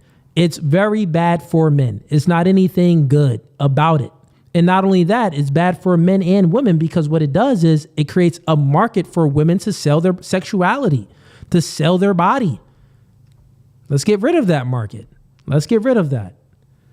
Regulate it. You want to ban porn? I think it's No. a problem. No. You don't. But what about all those problems? And look at both of these slurs over here. You don't want to ban corn? They say, no, I don't want to ban corn. At least Myron was like, I think we should have it should be regulated, and we should have many restrictions on it. So essentially he's saying that he wants to not fully ban it, but he wants to put a lot of restrictions on it, right? Which is better than nothing. But these two slurs over here is like, no, I don't want to, no, I don't think we should ban it. Nope. Even though she already pointed out the negative consequences that it has for men. And she tried to prove a point to Myron.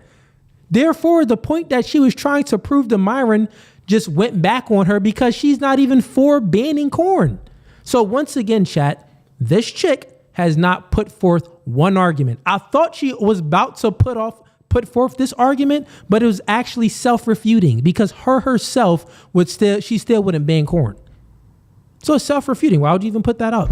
You try to see if he was logically consistent. Fair enough. He was fairly logically consistent. He said he wants to put major restrictions on it. Okay, got it. But then you say, well, no. Stupid.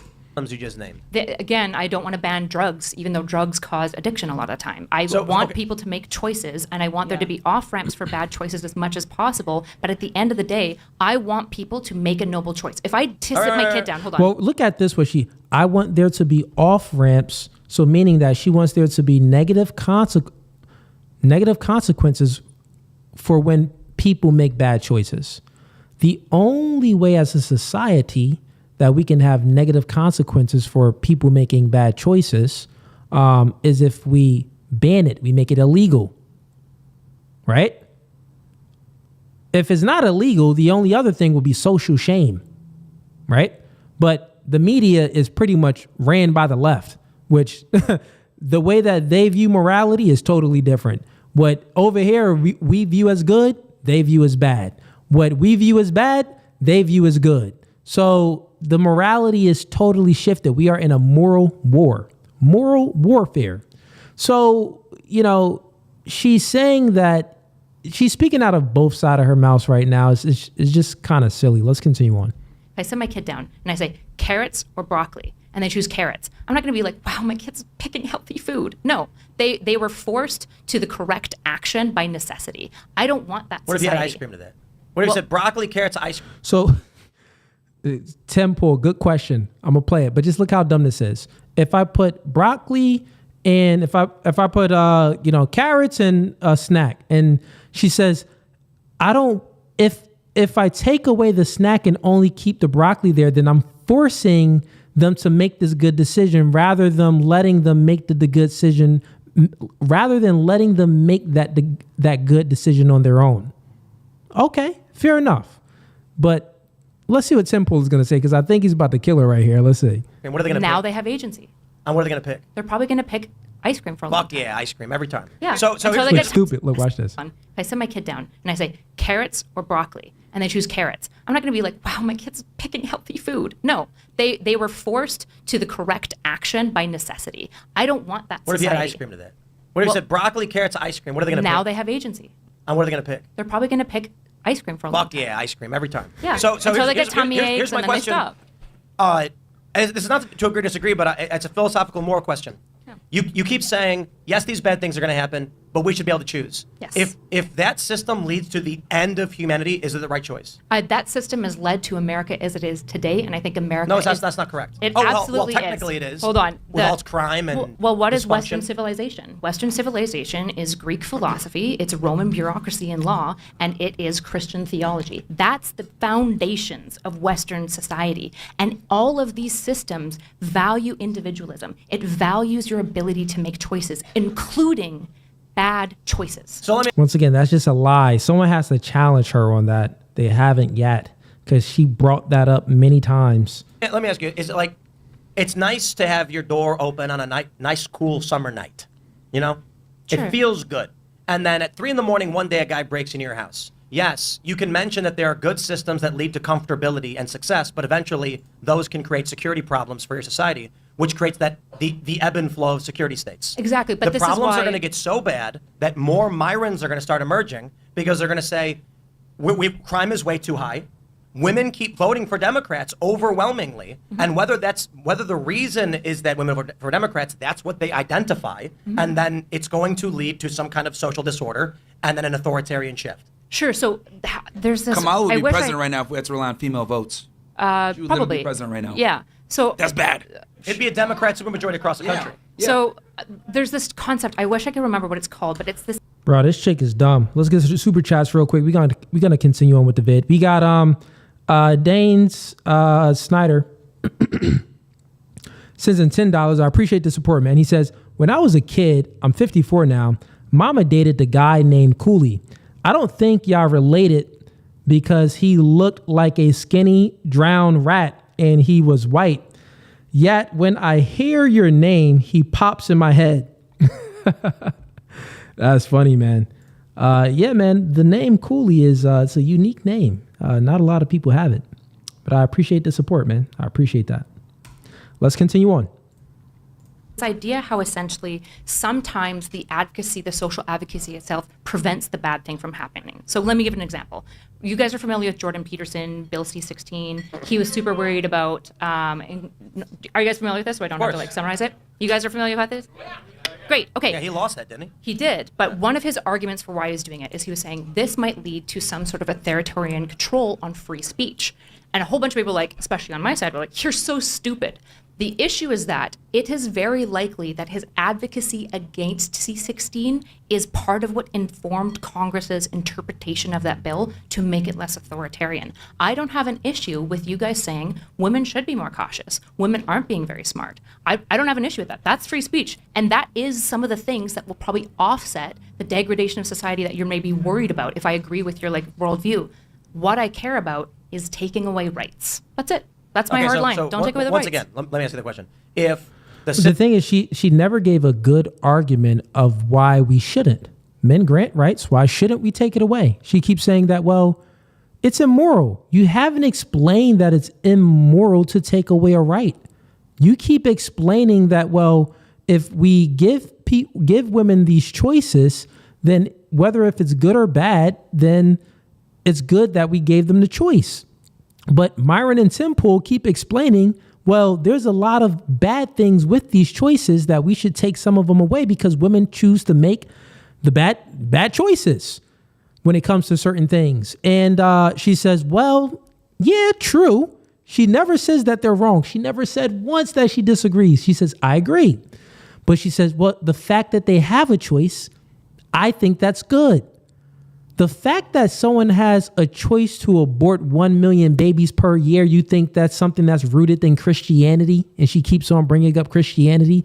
The fact that women are choosing to marry the government rather than to marry their man, you think that's Christianity. The fact that most of these women in marriages, their husband is in a sexless marriage with them, and the woman is leading the relationship, you think that's anything rooted into Christianity? Like, all of these choices is of the devil, you stupid idiot. You're dumb. Chick is dumb. The system you have described leads to the end. So what I'm saying here is she hasn't put forth any prescription forget a prescription. She just hasn't put forth an argument that proves why women should have choice and why it's a good thing. She's just saying it's a good thing. She's saying it's a good thing. She gives an example.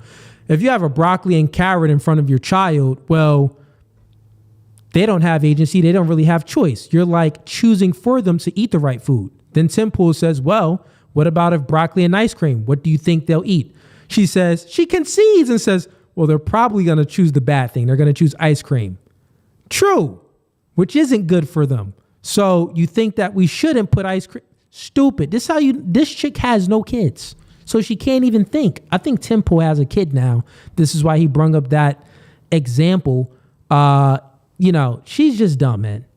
End of humanity. Was it a good system? Matter of fact, truly, I think some of these women, if they do have kids, they'll know that you don't need to let human beings have certain choices. Because you're just not going to allow your kid to do anything. Like, when you love someone, you want to protect them, especially like if you're a mother and you have children, you want to protect them.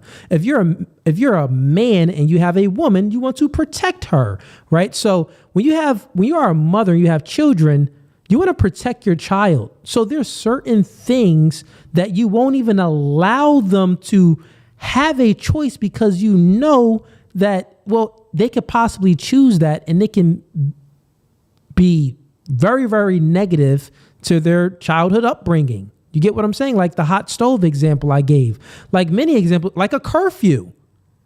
I'm sure this is what I would ask her. If you had a child, would you set a curfew? Because these are the type of questions and arguments you have to push forward to see if they're logically consistent. I would ask her, here's my question. If you had a child, would you set a curfew for your child when your daughter is 10 years old? Would you set a curfew? Well, if she says no, she's logically consistent. I would be like, okay, you're logically consistent. Great. You're just dumb. and your point of view doesn't matter. But I don't think that she would say no. I think that she would say yes. I would set a curfew for my child at 10 years old. And I would say, why? Then, she's a feminist and she would try to like obfuscate and she would say, well, legally stuff like this, like I'm the parent, I'm legal for their this and this. She may say something like that. Well, I would say, okay, fair. But let's peel the layer back. Like say if things you like the world was like how you think and you can just make any type of choices you want. Let's say if you wasn't going to have any legality issues at all, cops weren't going to be involved, DIFAS wouldn't come and take your child because you're not protecting your child, whatever it may be. Would you set that curfew for your child at 10 years old? In order for her to be logically consistent, she must say no. But I think that she would say yes, she would set the curfew. And then right there, when she says yes, I would say, booyah, you're taking away choice from your child. So look, you just made that example with the whole ice cream and the broccoli. You didn't want to take away choice there, but in this one, you did want to take away choice. So why do you want to take away choice in this one example? What, not this one? Is there a way where you look at it, one is more immoral than the other? Like, break this down for me. Give me some understanding of how your brain is working, because right now it's not logical. It's not rational at all. So those are the type of questions that you want to ask these feminists when you're in debates. So you can see if they're logically consistent, and then you say, caught you in a contradiction. Yeah. So therefore you do know that it's good. It's morally right that we take away choices from certain individuals, or we limit choices from certain individuals. And she would say, yeah, that is true. So why don't we do it when we know things are going to be negative, like, all of these contraceptives for the women? Why don't we do it when we know that things are going to be negative when it comes to, women voting and whatever it may be? You get what I'm saying? So let's continue on, though.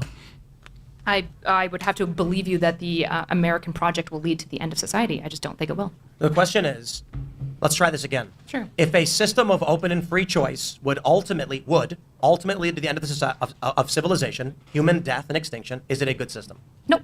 But I don't think that that's the system that we have. So at what point in the current trends would it get bad enough for you to believe we are on track for civilizational collapse? Could it be like fertility at 0.3 or 0.6? Good question, Temple. No. That's tough, because the fertility issue is way less about feminism and way more about our terrible food and our agriculture sector. I disagree. You guys just talked about E and testosterone. Like that's really bad for fertility. Well, they do say that actually, I was saying that earlier about the microplastics. Men are to blame for the fertility issue too. They are. By all means, we can mention that guys have gotten weaker and whinier, whatever you want to say. But the reality is, I won't make any excuses for it. I didn't have a family in my 20s. I just had a kid for the first time. Congratulations. Where was my generation, men and women, to be like, it is a social imperative to have a family now, sort it out. For all the young guys, men were told sexual liberation, you don't need to have a family, who cares, birth control and abortions in every major city. Mm-hmm. And now Gen Alpha, I don't think people realize how insane it is that the upcoming generation that are 15 years old at their oldest, there's only 40 million already. And actually, I'm a big fan of this part. Universities are shutting down. 18 years on from the financial collapse in 07, 08, people my age didn't have any kids. There are no 18-year-olds to go to university or to start jobs. And so companies are struggling to hire. Universities are shutting down. And this is just the beginning of fertility collapse. Now, if we had a society that told men, and I'm saying even with choice, they said to men, guys, you should strive to be the best, the strongest, the boss. Women, choose what you want, but social pressure is be a mom, have a family, help society continue. If that was the route we went and we still had social pressures on having kids, we wouldn't be in this fertility crisis. That is true. Yeah, and the thing is, what he's speaking about is influence. Influence is a very powerful source. Influence creates thinking, thinking creates behavior. So you don't always have to use physical force. You can use different ways like, influence, media, some propaganda in the media and stuff like that to influence the society to move in a direction where you think is better. But the thing is, influence is cool. We could go ahead and do some of that, create some propaganda. But at the end of the day, we got to enforce some rights and take away some things to really make some change. It just has to happen. Like, even if you think currently with marriage, men aren't incentivized to marry women right now. Only women are incentivized to marry men. And they're incentivized to divorce the man too, right? Men aren't incentivized to divorce the woman. So there's no incentives for men and women to stay together in marriage. There's really only incentives for for the woman to divorce the man. So when we look at this, it's like, well, things need to be changed in order to incentivize both parties to stay in a marriage, right? Let's say if we took away currently right now, it's, it's no fault divorce, meaning that you can just divorce the man for basically how you feel. Divorce this nigga. I woke up unhappy today. He ain't cleaning dishes. He left a fork in the sink. I fell out of love. Oh, I got a work husband now and don't really love my husband at home. So I'm going to go ahead and leave him and get with my work husband. There's really no incentives for the man to stay in a marriage. This is why men are checking out and not really getting married right now. So this means that we need to make some changes to that law. This would mean that if we want to, limit promiscuity, we need to take away corn. We need to ban corn. We need to take away some of these contraceptives. They're bad. They're not even healthy for women. Birth control is not even healthy for women, bro. It's so many negative side effects when it comes to birth control, how it messes with their hormones. And they actually, when they're on birth control, there were studies done that some of certain types of birth control, they would be more attracted to a more feminine man rather than a masculine man, because the way they experience pheromones, pretty much men and women, we all give off pheromones, right? So the man would give off certain pheromones where the woman's hormones would pick up on this and they would be attracted to him. They would be attracted to the masculinity of the man. But now when it comes to with certain birth controls, when they're on them, it actually suppresses the woman's ability to experience certain pheromones. So then they're not attracted to masculine men. They're actually more attracted to, certain feminine men. So there's many negative side effects when it comes to birth control. And many of these contraceptives, just like Plan B as well too. I think we need to get rid of all of it. It's dumb. Get rid of all of it. Women would have more stake when they listen. If you get rid of it overnight, a lot of these slurs wouldn't be slurs. A lot of these slurs wouldn't be slurs, bro. They wouldn't be slurs. They're going to think twice about letting Tyrone hit it. Dang, Tyrone, you is swagger. You is swagging, Ty. But, are you really going to commit to me? Tyrone yeah, baby girl, I'm going to commit to you. But yeah, I be seeing you, what you did to da-da-da is going to be harder for Tyrone to get the Jones. And some people in the chat is like, Cooley, come on, man. We out here milking these chicks, man. Let them chicks continue to have these plan Bs always to plan Z so they can continue to be promiscuous so it's easy cheeks for us. That's what you probably thinking about. Like, Cooley, man, don't mess up the game. It's easy pickings for us right now, man. But yeah, nah, brother. Yeah, nah. And it's only easy pickings for a few. Most dudes, generally speaking, don't even have the ability to even get cheeks like that. So, but anyways, this was a good clip. Support the podcast, like it. We're gonna get into some more clips, and the panel is open for open debate night. We do got some people backstream, so we're gonna see what we got going on here. But first, like the podcast. Don't be a ninja watcher. Listen, if you don't like the podcast, you gay. On mamas, you gay. You gay. I seen you at the Diddy party. I heard, you know what? if you don't like the podcast, you get I was about to say some wild stuff and almost get canceled. But do this for me.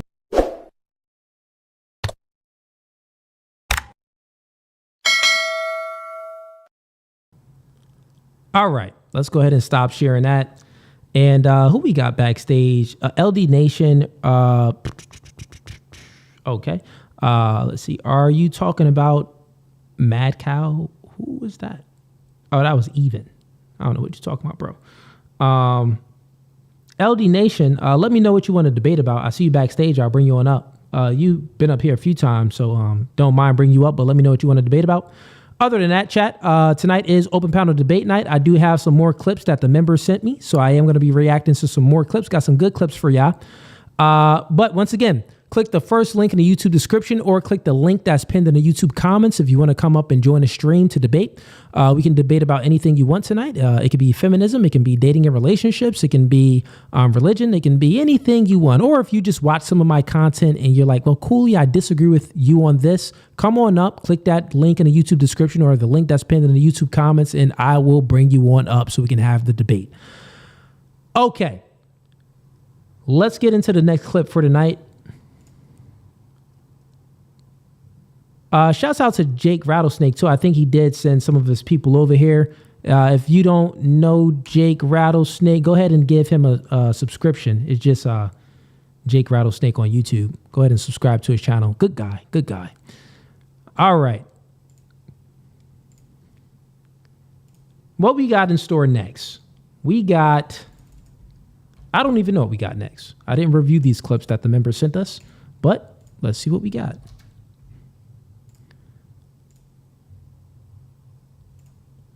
Here we go.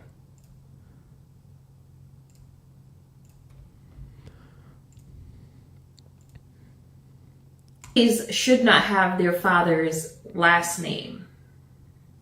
My woke take of the day is that babies should not have their father's last name. Babies should have the last name of the human being that birthed them and spent 9 months making them as an actual physical human being, not the person who came inside of the person who actually is going to make the baby. Also, it would be far easier if children had the last names of their mothers so they can identify them up a family tree. I think it's really dumb to have the... Already right there, she said something very dumb. She said that I think that children should take the last name of the mother because it will make it very easy for them to identify up the family tree. Well, it would already be easy if the child took the last name of the father or the mother to identify up the family tree, because you know for sure that that the mother is the child's parent. But you don't know for sure that the father is the child's parent. You don't really know if before DNA tests, you really didn't have 100% knowledge that the child was yours unless the woman was a virgin. Like if she was a virgin, you had it's a 99% chance that it's 100% chance if she is a virgin and you popped her cherry, it's 100% chance that, this is your kid, right? But most of these chicks aren't virgins. Most of these chicks are promiscuous nowadays. So it makes sense. And not even today, but even, prior to all of this, years ago, it makes sense that you take the father's last name, even from a lineage standpoint, is because you know who your mother is, but you don't always know who your father is. So it's good to take the father's last name so you get the father's lineage. You'll be able to get the mother's lineage because you know who your mother is. You get what I'm saying? So what she just said was stupid. Let's continue on. Father's last name, because fathers can have 30 different babies in 1 year, while a woman can only have 1, maybe 2, 3, 4. Okay, so her logic is, I think that the children should take the mother's last name is because fathers could have 30 different babies in 1 year, but the mother could have maybe 1 or 2 a year. That's what she's saying. This does not prove that why the child should take the mother's last name instead of the father's. I'm still waiting on a valid, logical reason. Triplets, all that stuff exists, right? And it'd be easier to find the lineage of a child through their mother's last name. No, that's just wrong. It's actually easier with the father. If she doesn't take the father's last name, you ain't gonna be able to find a lineage at all of the father's last name. Stupid. But we live in a patriarchal society, so fathers get the last name.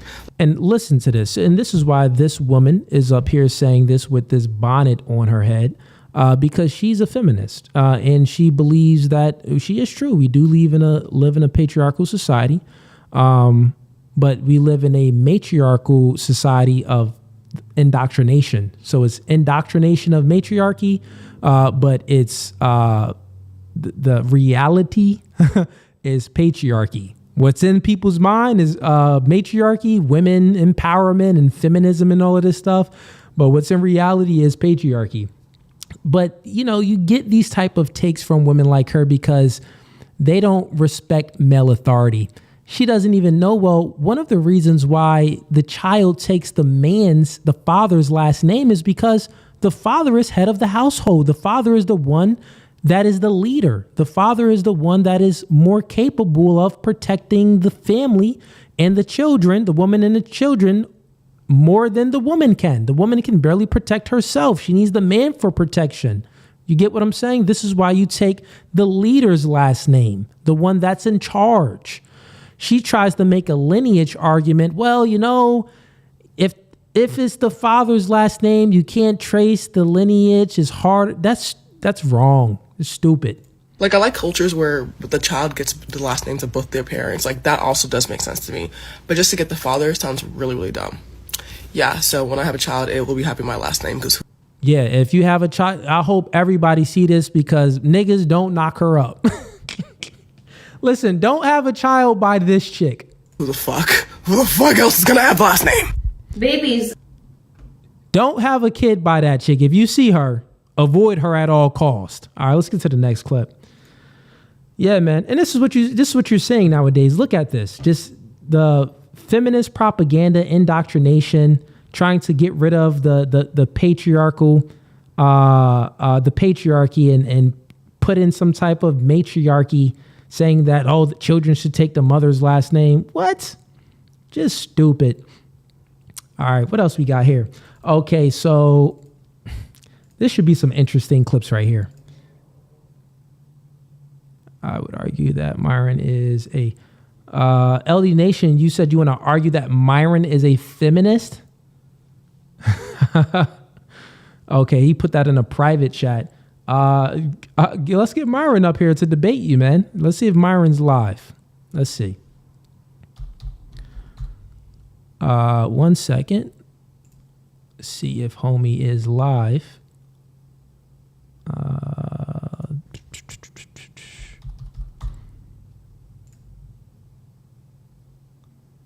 Okay, he is live. All right, so since he's live, what I'm gonna do is everybody go spam Myron. Say, come on over to No Fugazee podcast and debate this feminist. Or debate this man that thinks that you're a feminist. So I'm going to put this in the YouTube comments. He's live right now. If y'all spam him, we can probably get him to join stream. Only if y'all spam him. Let's see. We got...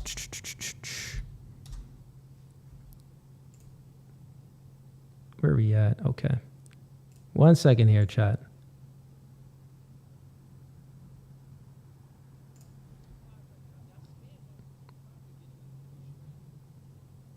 All right, so here's the link to Myron's channel. I just put it in the comments in a live chat. So go ahead and click that. Go ahead and click there and spam him. So here's the guy that wants to debate him. I'll actually go ahead and bring him up. You can say it for yourself. You said that you wanted to debate Myron, that he's a feminist? Yeah. Okay. Yeah, but it's music in the background. If you got some stuff going on, you need to tell them to be silent.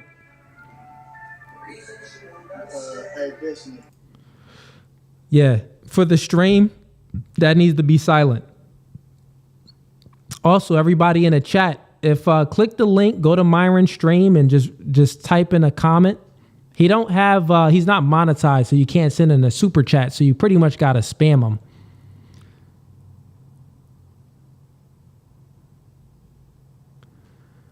We pretty much got to spam him. So click the link that I put in the comments. That's the link there. And go ahead and spam Myron's chat on YouTube and say, yo, come on over to No Fugazee podcast. We got open debates. Someone wants to debate you. Say, come on over to No Fugazee podcast. Cooley welcomes you. And someone wants to debate you. Let's see if he comes up. Let's see if he joins the stream. But I got to spam him. We need at least 20 people to do it. And after you write in Myron's comment, put a 1 in the chat that you spammed his comments. And when you go over to his comment, say this, because I'm reading Myron's comments. Someone put debate Cooley from No Fugazee. No, I'm not debating Myron. I don't think that he is a feminist. But we got people, this guy that we have up, he thinks that Myron is a feminist and he says he wants to debate him. So Myron is live and I'll let Myron join the stream.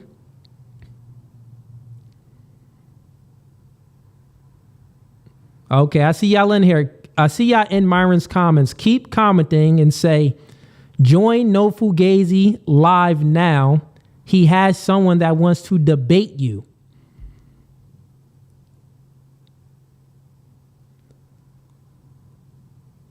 Okay.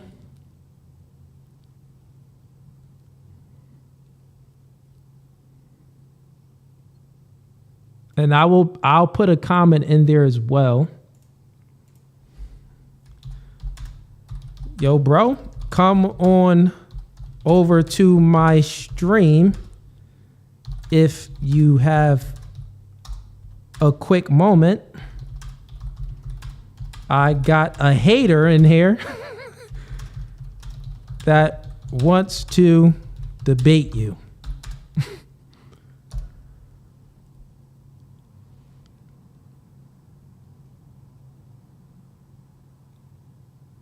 All right, so I'll let him know as well. Who knows? Seems like he got over 2,000 people watching on his channel, but he's doing some reactions and stuff himself, so he could be too busy.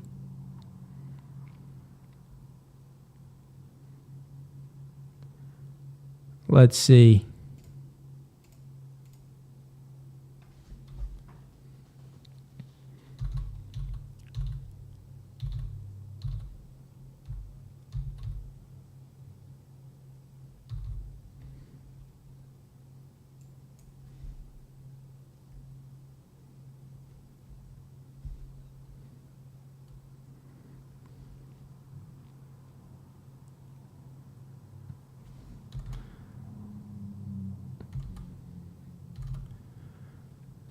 Yeah, he's probably too busy.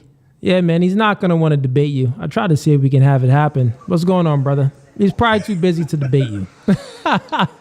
He's doing his own stream, man. So it's sometimes it's a little difficult. It's just like I'm doing my own stream too. If someone's like, yo, come hop in my stream, and I would have to, hop into their stream and do it. But I mean, sometimes it's doable. Andrew Wilson does it a lot.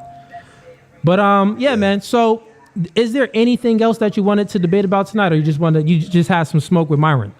It wasn't really smoke. I just want to let the cat out the bag, so to speak, that at the basis of his argument, you know what I'm saying, he is for the nuclear structure of the family, and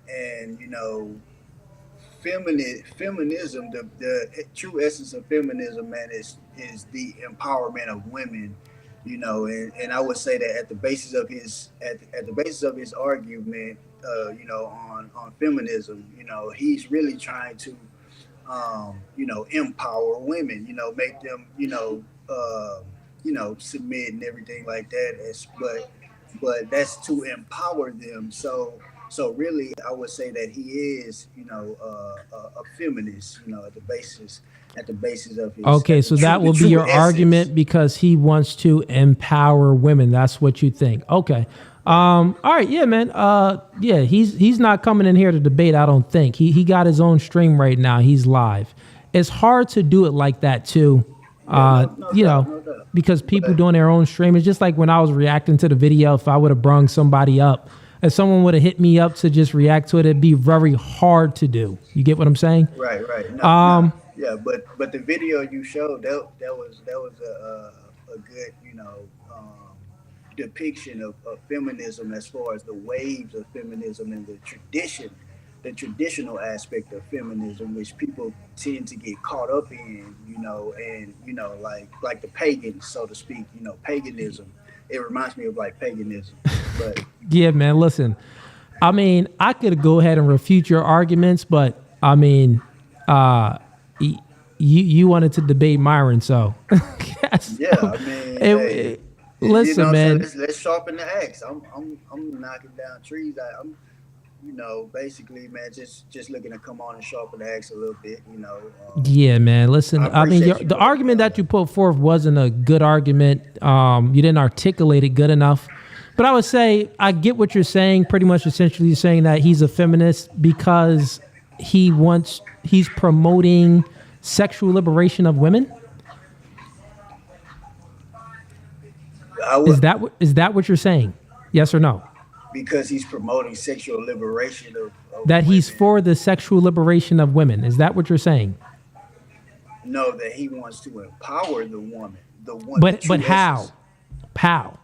In his worldview, he wants them to submit to men. He wants them to focus on being a wife.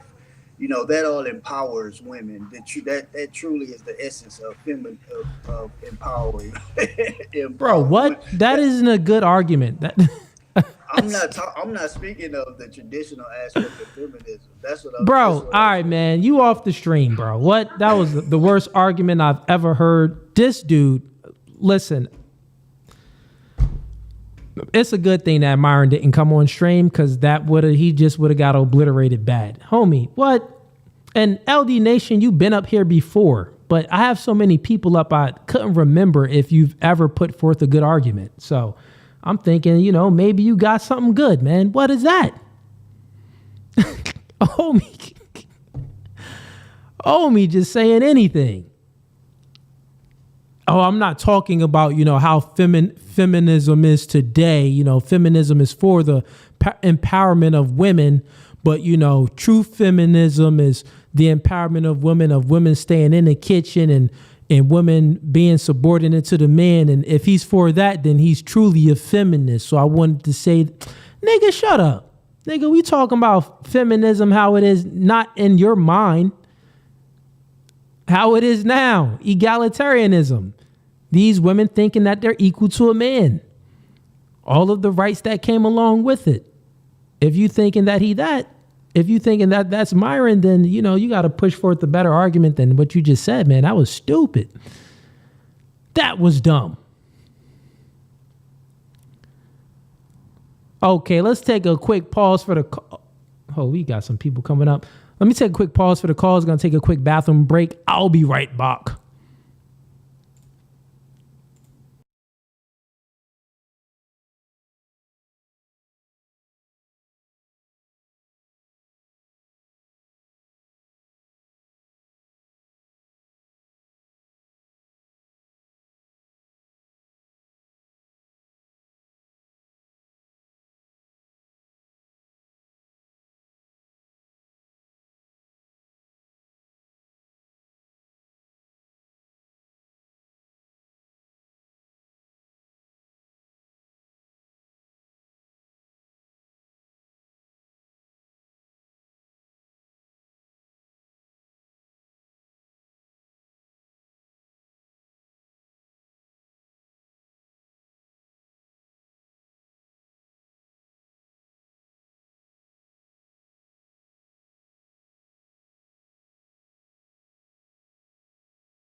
All right, welcome back to No Fugazee. And yes, we got some of the gays out here. That's why I did that too. It's a quick bathroom break to see if we drop off some of the gays. And anybody that left the stream while I took that little 2-minute bathroom break is gay. So thank you for the gays leaving the stream.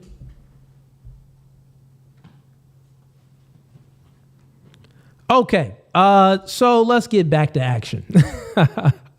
So if you stayed in here, you are a true supporter. Let me see where we at. 1 second here, chat. We're going to react to more stuff. Get some debates in. 1 second here.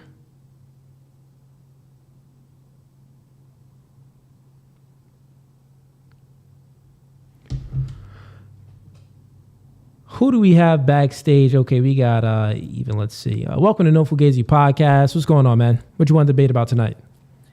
Not much. There's this argument that I've been developing against, like, the sense of reparations for slavery that I think would be interesting. The argument is when slavery was abolished, there was, of course, the promise by the radical reformers that they couldn't actually achieve being 40 acres and a mule.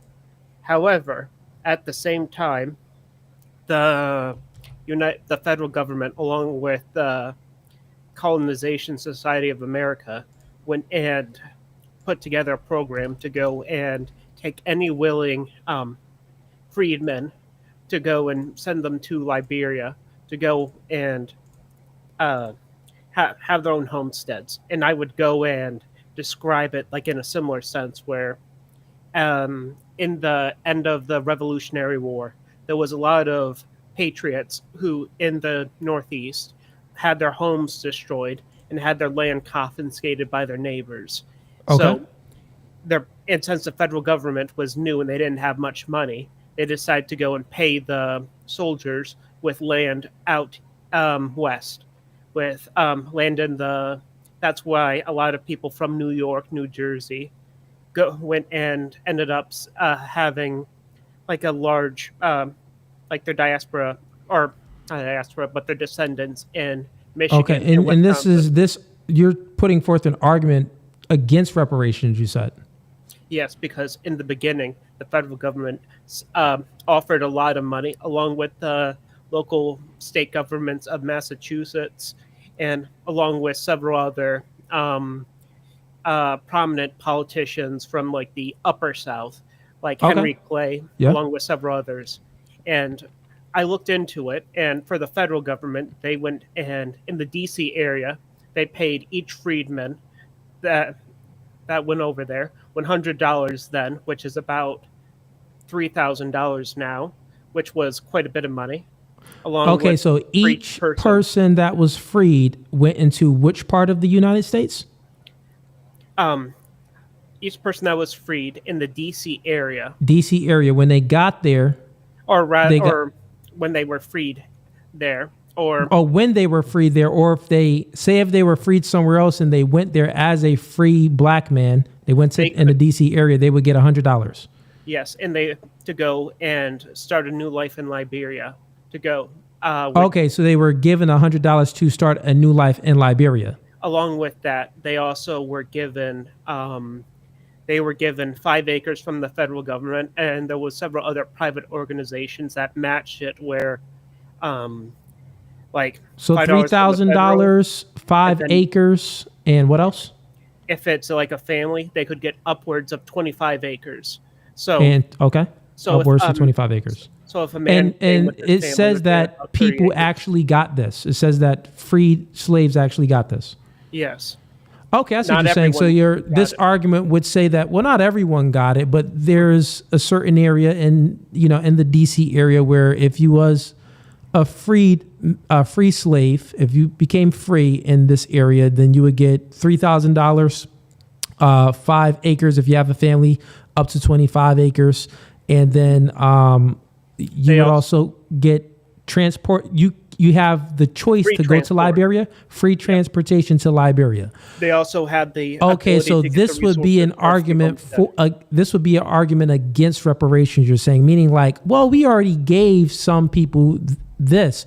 Do you know how many people got that? I know in like the DC area, it was around 2,000 people, but I think for all so the that's, Africans, that's like, a cool that were argument. free, You can it was just about say that 200,000. that's a cool argument to bring up to point out, like, you know, there were areas in the United States that was trying to actually help Black people after slavery and things like that, like, you know, the freemen, and, you know, we would actually give them money, land, and things like that. It just wasn't enough. You get what I'm saying? So there's many different arguments to push forth. That isn't a bad argument, though, because I would have to do some research just to, we go off of what you're saying, face value. If all of that is true, that's good knowledge to push forth in a debate, but it still wouldn't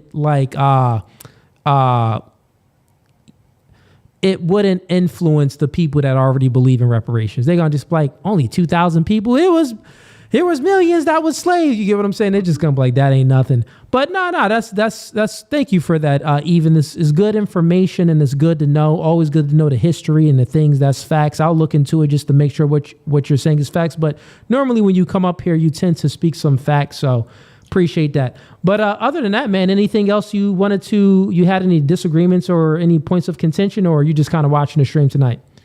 I'd say I've been watching the stream tonight. It was, as much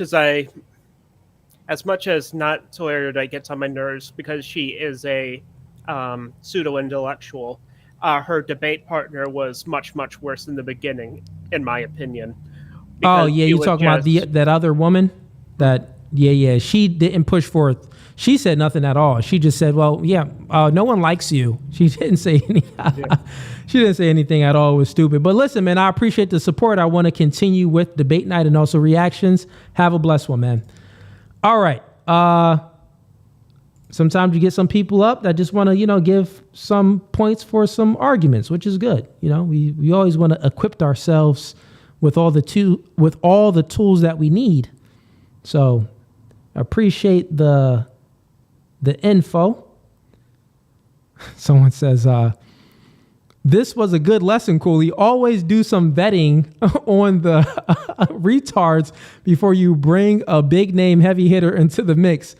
Yeah, man. Homie didn't say anything, and it was all random. Like he came on a stream before, and I just couldn't remember, man, because I have so many people come up since I seen him on a stream like twice, or probably this was like maybe his second or third time.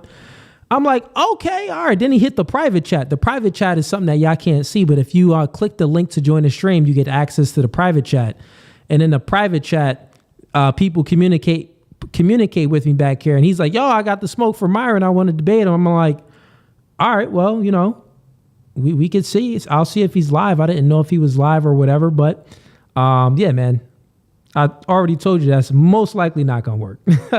When you live, bro, and you running the show, and most 9.9 out of 10 times to get on someone else's stream, like mid into the show, is like, it ain't gonna work, bro. Like, even for me to go into someone else's stream, it's probably gonna have to be at the tail end of my stream. And also, I'm not even on OBS. I'm on just Restream. So for me to go to someone else's stream, I would have to end my stream. Now, I'm not sure what other people are streaming on. They may be on OBS where they have access to just go on other people's stream. But if they're on Restream where you have to end your stream to go on someone else's stream, that's just not gonna happen, bro. But it's always worth a go. All right. They always say closed mouths don't get fed, and homie wanted to smoke. So I'm like, well, let's try to feed him. Let's try to feed him. But yeah, he was horrible argument. Horrible argument. All right, here's what we got next for you guys.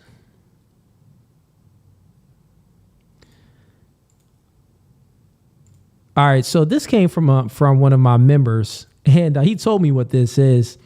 So we're gonna get into a clip where it's women winning dunk contests. I didn't even know about this, but let's see if this is true.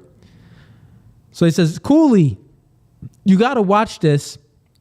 Women have been winning these dunk contests against men. I'm like, wait, what? Well, what do you mean winning dunk contests against men? So we're going to go ahead and check this out because just by the sounds of it, it sounds like they didn't really earn them trophies. They was probably just giving them trophies. But let's see. Probably more feminist propaganda. All right, let's share this, and here we go.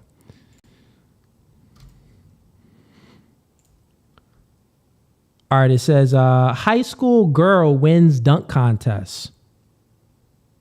A girl won a dunk contest. So I'm watching the 2019 McDonald's high school dunk contest and come across a girl named Francesca Bellibi who did these 2 dunks to get 2 perfect scores in the first round. She then made it to the finals with Scotty Lewis and Precious Achua beating out players like James Wiseman, Cole Anthony, and Trey Mann. So in the finals, Achua's first dunk got him a 72, Scotty Lewis's first dunk got him a 79, and Bellibi's first dunk was a lob off the backboard that got a perfect score of 80. Oh, brother. Achua's second dunk put him at 152 total. Scotty Lewis lob off the side of the backboard, 360 dunk got him a 159 total. Francesca. Listen, these high school boys is doing 360 windmills, putting it between the legs, doing all types of crazy dunks.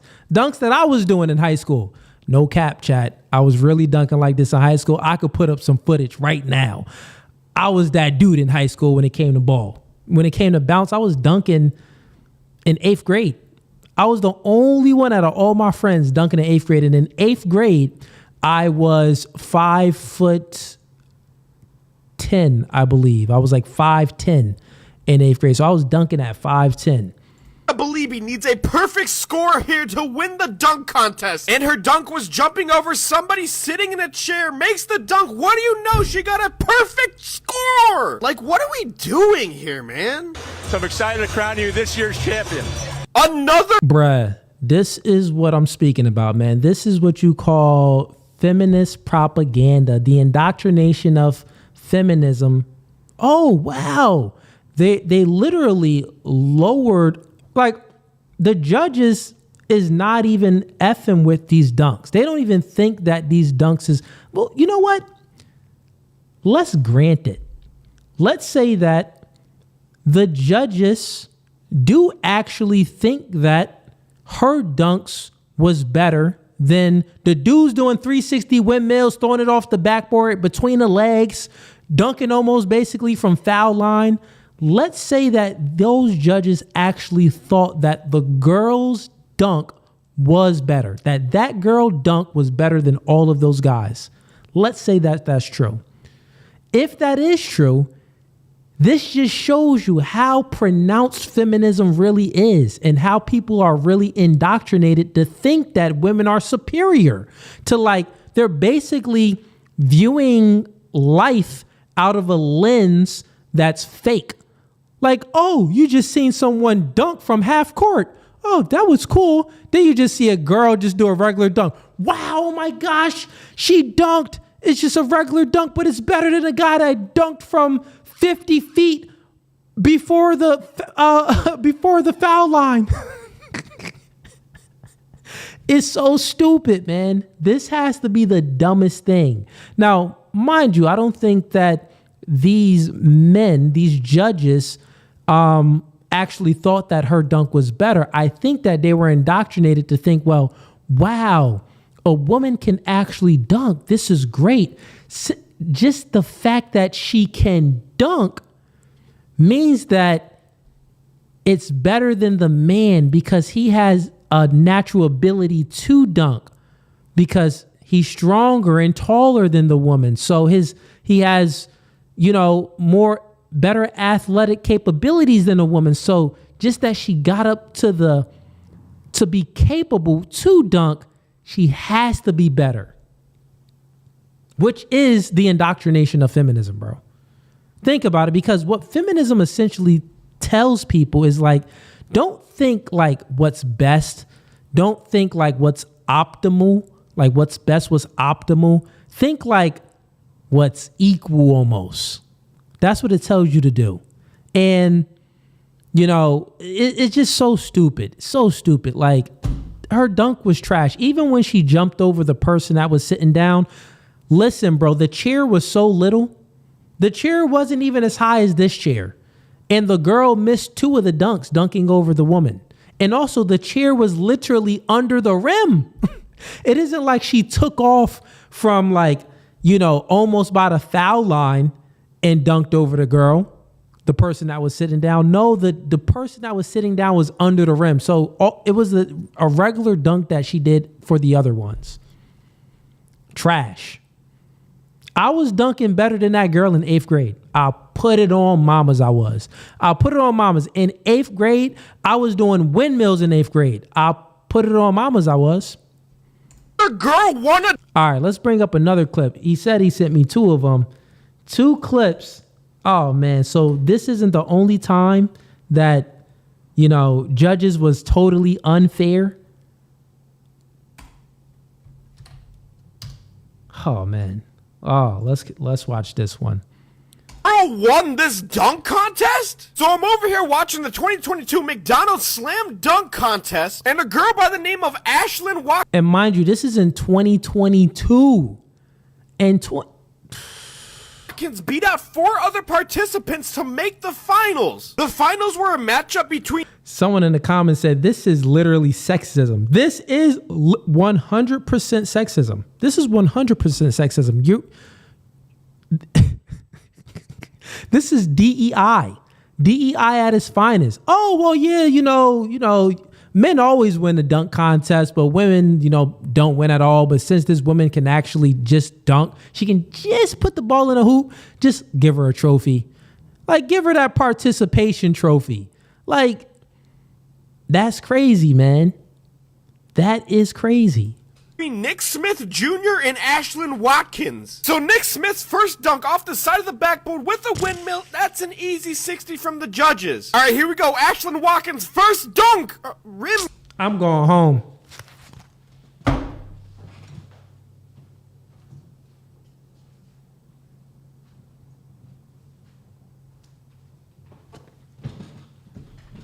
Bruh, Shorty did a regular dunk.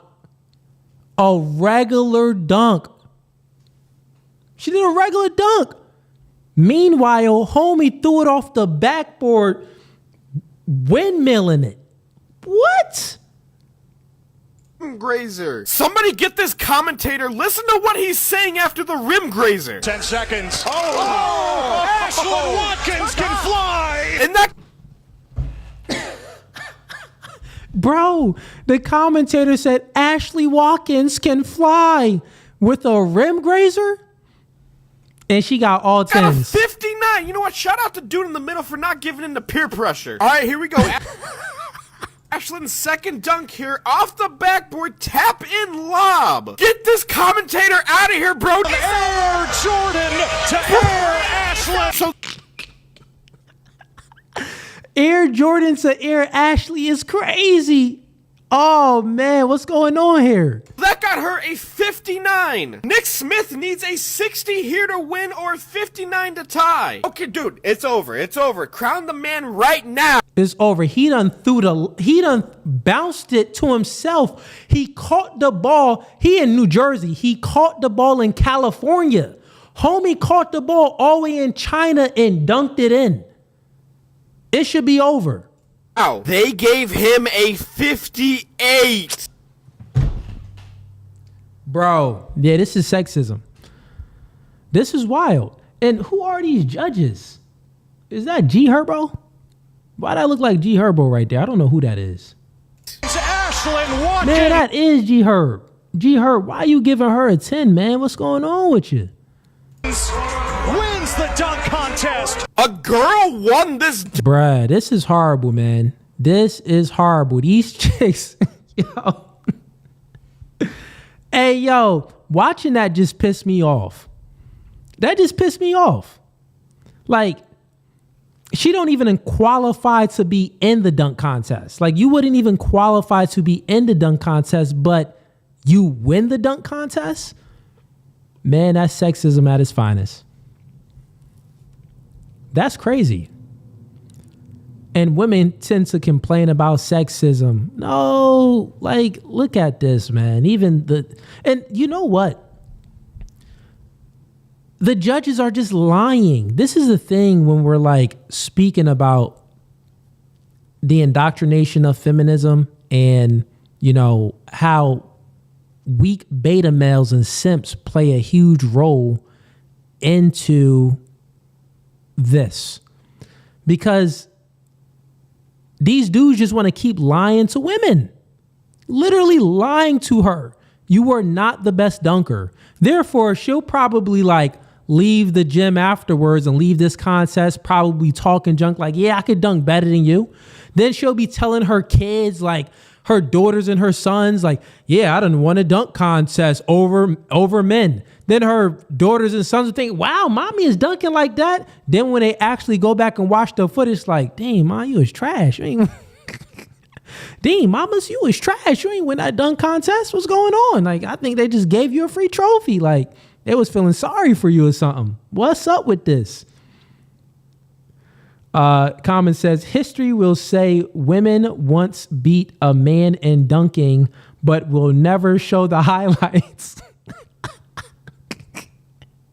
Yo, that's facts. When I have, I've debated many people with some weird ideologies that they believe like the black woman is God, is literally like men that was raised in a single mother home and they didn't have a father in their life, or they neglected their father due to whatever reason.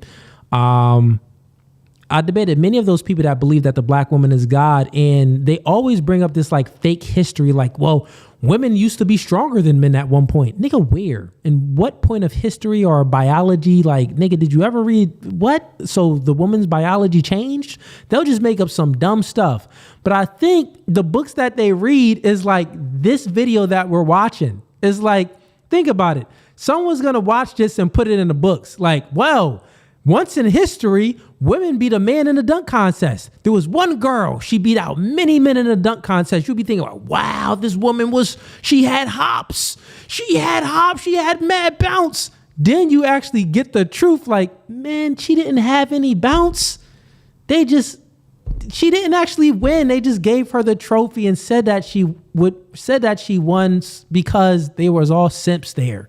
It was all the judges was simps, appealing to the woman's way of thinking and the way of living. And some of the judges probably wanted to smash, or if not smash her, they wanted to have some favoritism over the woman's group to be like, oh, wow, thank you for giving her a 10. You're such a nice person.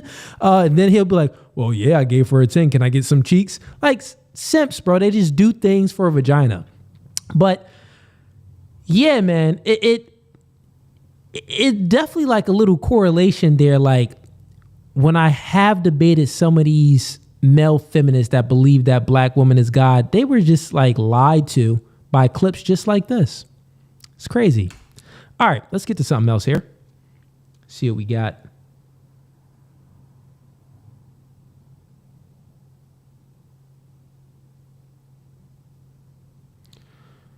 Let's see here. Come to support. Myron is live with, okay, Netanyahu interview, Fugazee, W stream. Okay. Appreciate the support, man. Appreciate the support.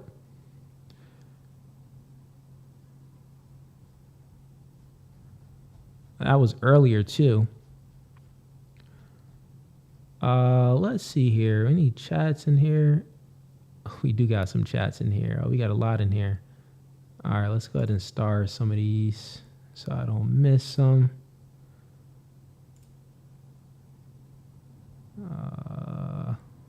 One second here, chat. We're going to read the super chats and we're going to get into some more clips.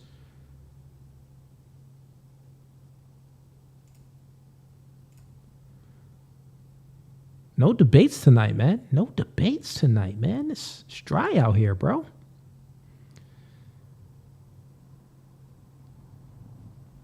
It's dry out here in the city, man. Okay, hold up.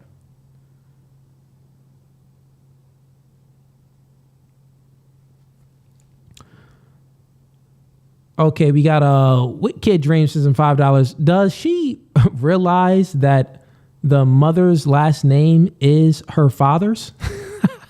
That's a good point. Yo, that's a good point with Kid Dreams. That's a good point. Let's go to this real quick. We got Uncle Tyga in here. Appreciate the support, man. No Fugazee. Fugazee. Even made a good point there. What's up with a round 2 with me and Even and Beans and a teammate of Beans choosing on reparations? I spurred out in round 1. I was outnumbered and lost it. Nah, you were fine, man. But let me see here.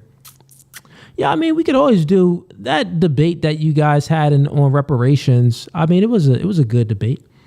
And yeah, Even did make a good point. It was a good historical point to bring up.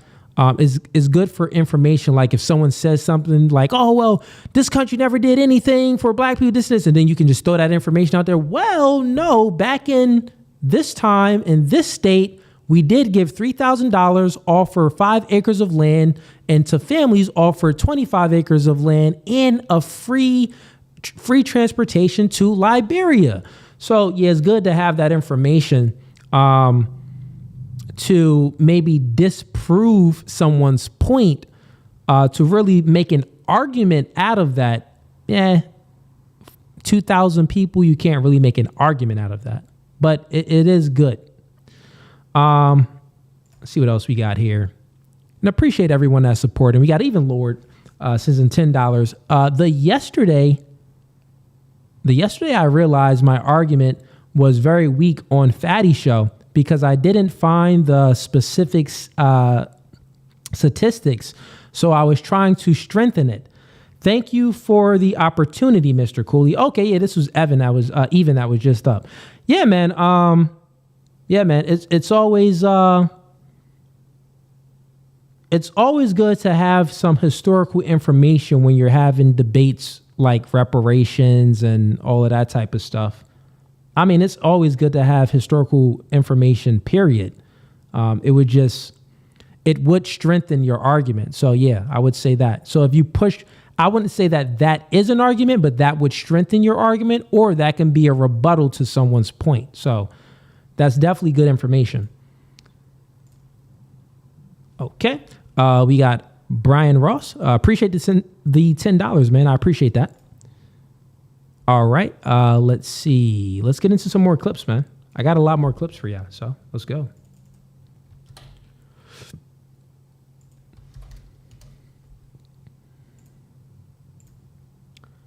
All right. Here's what we have next.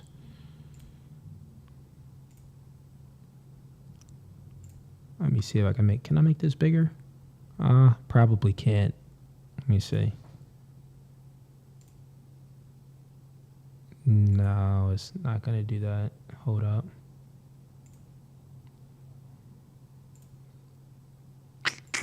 One second here, chat. Create evil. Although I know Okay, let's bring this back. So here's a clip. It says, why God created sin and Satan. Okay, good conversation. Why God created sin and Satan. Let's see what this clip is about. The question is, why did God create sin and Satan in the first place, knowing we would sin? all right? The Bible doesn't tell us exactly why God created. We say that God did not create evil. Although I know the passage in Isaiah is translated in the old translation by I create evil and I bring prosperity, and that's a use of a parallelism. That is, I bring prosperity, I bring catastrophe. That's what that means. Not that God creates moral evil, but God certainly did more than simply know that our parents were going to fall into sin. Now, if you can bear this, I'll quote Augustine.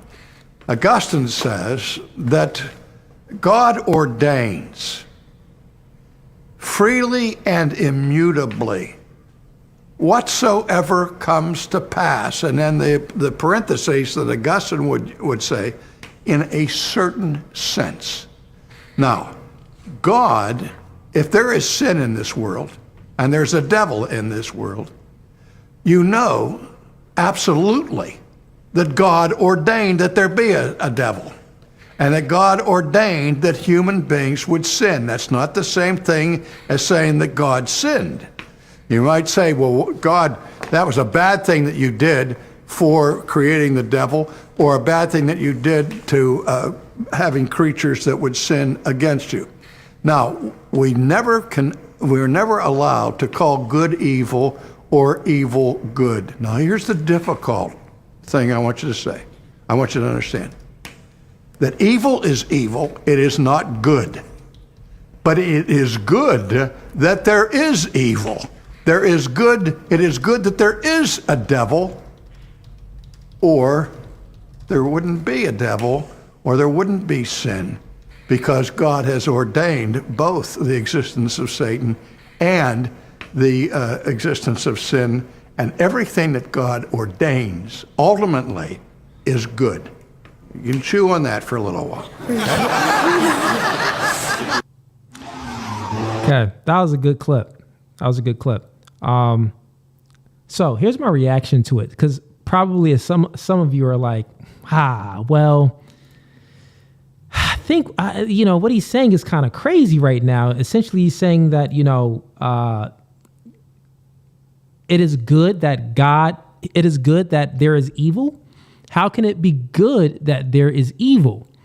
And I'll be honest, the way he articulated himself was clear and concise, but he didn't extrapolate it properly in a sense where someone can understand. This is why he left it with that spoiler, like, well, I'll just leave you with this. It is good that there is evil, and it is good that God ordained evil.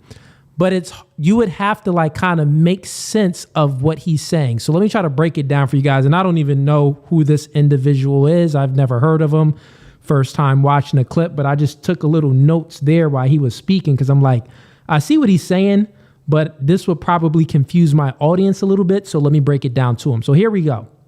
So when he's saying that don't call evil good and don't call good evil, meaning that there's two separations. Essentially, he's saying that God sets the standard of morality. God sets the standard of what is good and what is evil, what is good and what is bad. That's what he's saying, meaning that the things that are good and bad, you will be judged on, right? He's saying that human beings should never try to invert things and switch it up. So what God says is good, we should never say is bad. And what God says is bad, we should never say is good. This speaks about what he's saying here, and how he broke it down is saying that God sets the standard for objective morality, meaning that is not up for interpretation, is not up for us to try to negotiate like, well, I did this bad thing that you say is bad, but it feels so good. It serves me pleasure. So therefore, it's good to me. So, well, if you think that, then you're trying to reverse what God set in stone, which means that you can live a life in sin and in evil, confusing yourself that it's good because you get pleasure from it. And then at the end, you're judged and you go to hell. And then you're confused. Like, wait, why did I go to hell? That was good. Well, yeah, that was your own good. There's no such thing as subjective morality. There's objective morality. So the other part, when he's saying that it is good that there is evil, this just means that it is, I actually agree with that. And you're probably like, well, Cooley, what's going on here?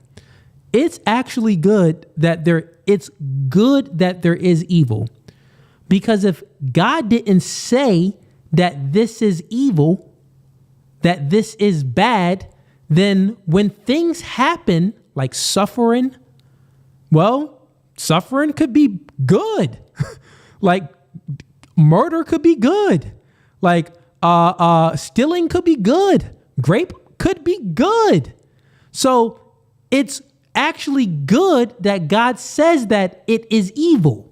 You get what I'm saying here? This is why he said that it is good that there is evil, meaning that it's ordained that it is evil. And you're probably thinking like, well, what does ordain mean? Ordain is just order or decree to make something official. Like it is official. It's set in stone. That's what that means. So it's set in stone. It's official. It's official that this is good and that this is bad. It's official. It's set in stone. That's what that is. It's not up for debate. It's not up for interpretation. That's what it is. So, yeah, I would actually agree that it is a good thing that we know that something is evil and that the thing that we know is evil is actually evil. Because it's objective. If it's subjective, then what's evil to you may not be evil to someone else. And that isn't good. That causes confusion, that causes chaos, and that doesn't create any order, right? So I think this is a fairly good clip. I like this clip. Some of you guys probably watched it and thought that this dude was literally Satan himself, but no, he's not, man. We got Tiger backstage. Let's bring him up. Maybe he want to say something on this clip. What's going on, man? Welcome to No Fugazee podcast. So, I'm not really commenting on the clip. Good clip. Your audio, I could barely hear you. You're very muffled. How's that? Is that better? Oh, yeah, that's perfect. Okay. So I'm not really commenting on the clip. I agree with the clip. I'm just here to publicly call Wicked Dream out.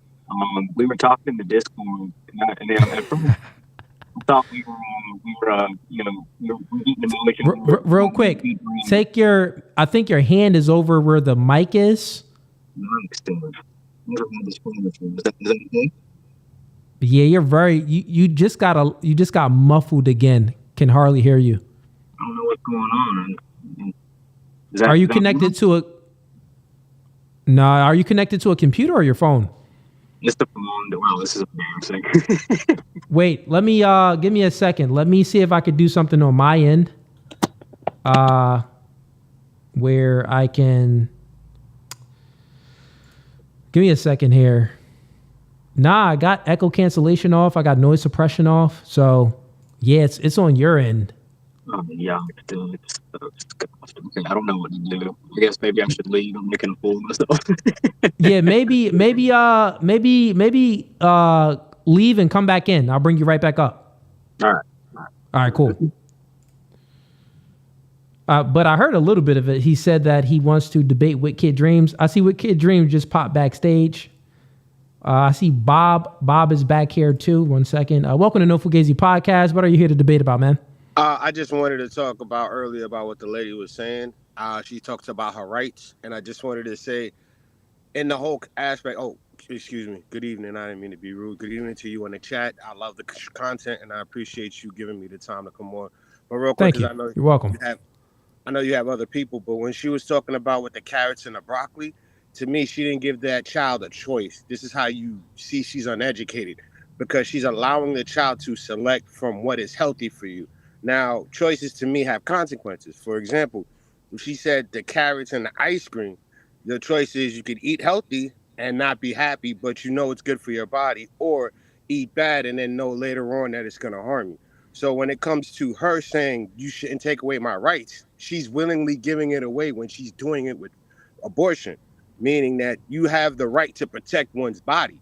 But now because you're allowing abortion, you're technically allowing the government to take advantage of your body the same way that men do selective service. Yeah, and I would even say, just the fact that she is okay with having the ice cream. She doesn't want the broccoli and the carrot. She thinks that that's taking away choice. But with the broccoli and the ice cream, she thinks that isn't taking away choice. She thinks that's agency. But we would say, well, that's actually is taking away choice, because she know that the kid would eat ice cream. So with the kid eating ice cream, that will be unhealthy for the kid, which is taking away the child's health. which is taking away the choice to live a healthy life. So yeah, she's just stupid. Exactly. She's dumb. And that's what I'm saying. So I feel like a lot of women now are in that selection process to where they're like, they think selection is choice when it's really not. Oh, I have a right to abort a baby. You're not being selective. You're not making. Yeah, she choice. has the spirit of Eve. That's the same thing Eve thought in the Bible. Eve thought, well, a tree. Oh, okay. God said, yeah, you eat from the tree. Or God actually did give choice. But we see that, the woman chose bad. You get what I'm saying? And one more thing before I'm done, because I know you got a lot going on. If we are given more choices, we create more errors, and in those errors we lose the main goal. For example, when I was growing up, my mother or father would be like, "You do or you don't, but everything you do and don't have consequences." But when you have all these choices, like my mother did it with me, she sat me down and was like, "Okay, I'm gonna choose to let you do what you want to do this school year."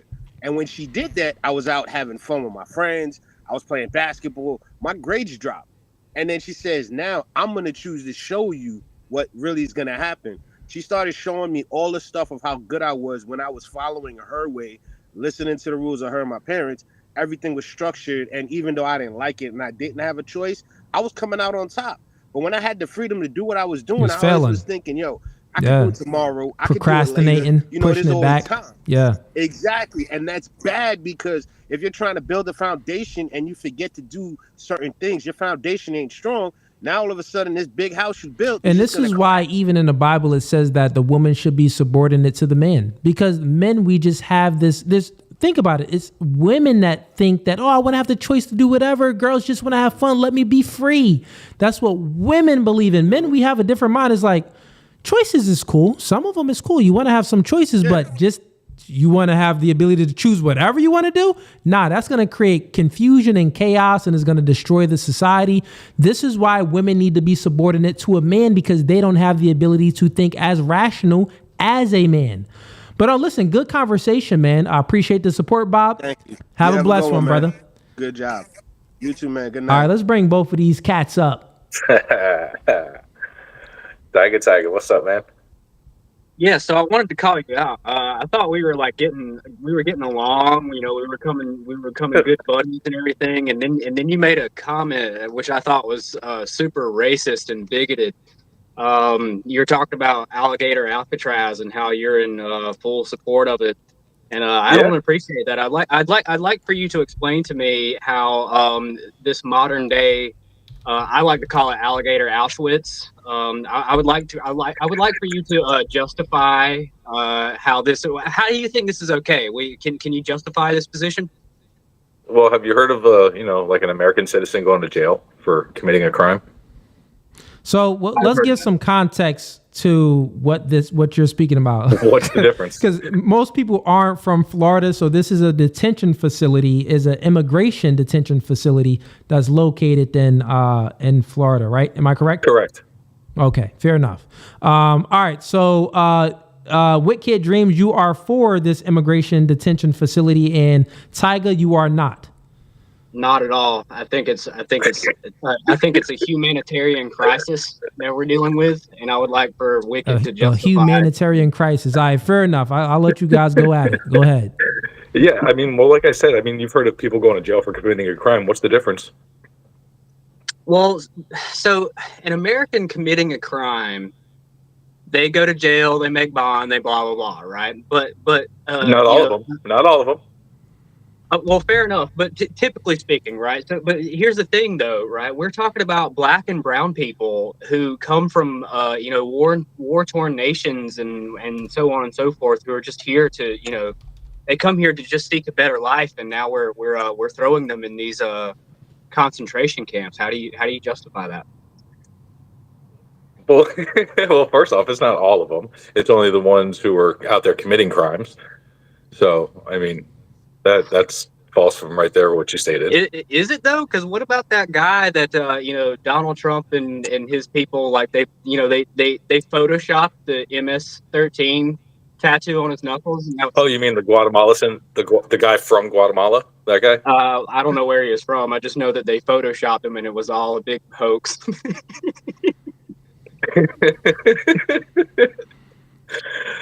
No. That's kind of not how things kind of went. But okay. All right. Well, you explain to me how it went. Then was it photoshopped or was it not? Well, I mean, I don't know if it was photoshopped or not, but I mean, you can interpret the tattoos in a couple different ways. Where can I find his photo at? Has to do with alligator. Where can I find his photo at? He's talking about the Abrego Garcia with the MS-13 symbol. Well, the symbolization of MS-13, not the actual MS-13 letters and numbers on his hands, but symbols that represent that. Okay, fair enough. All right, is what he's talking about. Continue on, fellas. Yeah. So I mean, even I just can't wrap my mind around like how do you reconcile. I mean, you appear to be a white guy to me with your white privilege. How can you sit there on your high horse and say that this is okay? I just don't understand. Well, first, I'm pretty sure you're whiter than I am.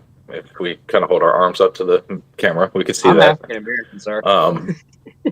This guy trolling. Trolls. Damn it. You ruined it, Tiger. You ruined it. Trolls. I knew Tiger was trolling the whole time anyway. Yeah. Listen, both of these guys love that facility. They think that there should be more of those facilities placed all around the country, chat. I do not. That is false. Okay? It's wrong. He's lying. Who wants to smoke? Nah, that's what he wants. He wants to debate immigration. He thinks that we need more of these alligator facilities. That's just a weird name for the facility, though. But hey, listen. Well, because it's in the middle of the Everglades. Okay, it's in an area where there's like swamps and stuff. Yeah. Okay, yeah, it's literally the middle of the Everglades, so it's just alligators and all kinds of like wildlife and stuff like that. I'm pretty sure that there was no alligators there naturally.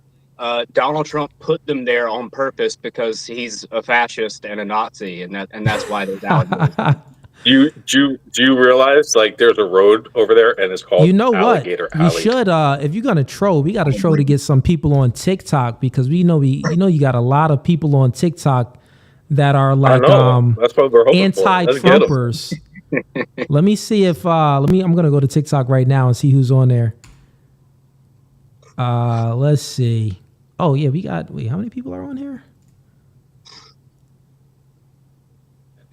And think about it. That also gives the alligators something to do. A few people on here. Yo, people that's tuning in on TikTok. I know we got some people that's anti-immigration and stuff like that, and you don't think that we should be detaining any of these immigrants.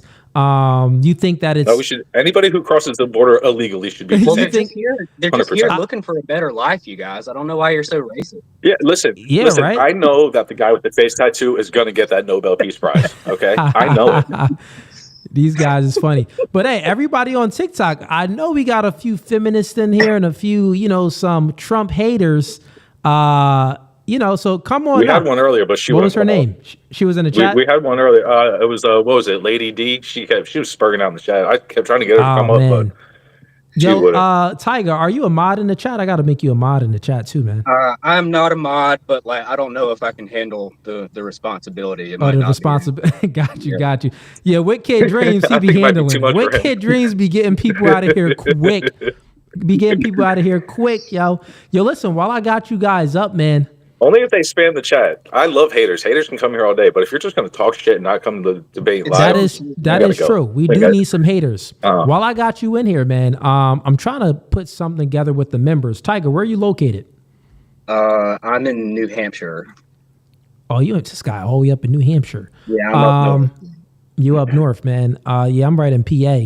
So you're more closer to me. I know, Wick Kid, you're in Florida.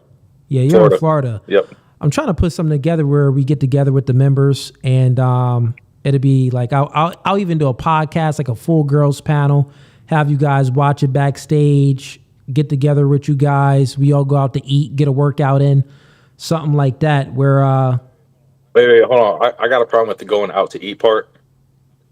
I'm a chef. Yeah, You are a chef. You are a chef. See, listen, man, we're gonna need you at the cookout. For us, then, yeah.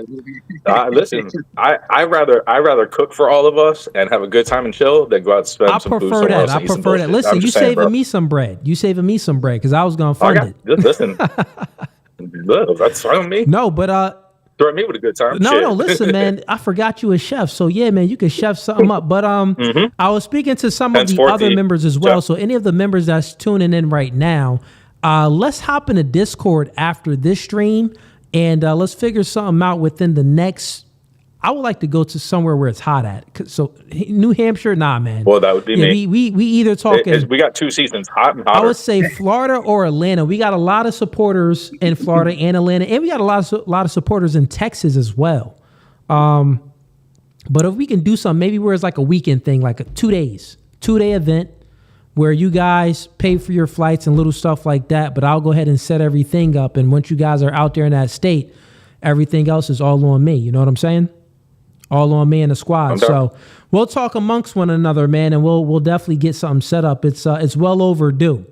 But anything else, fellas, besides trolling? No, we just want to have some fun, man. You're good, bro. Listen, all love, man, all love. But yo, if anyone is in the chat being a hater, yo, invite them up immediately. Because we got no debates tonight. Today was like all reactions. Trust me, listen, man. we've been trying. As soon as they want to talk in the chat, they're like, blah, blah, blah, blah, blah. Hey, you want to join the link?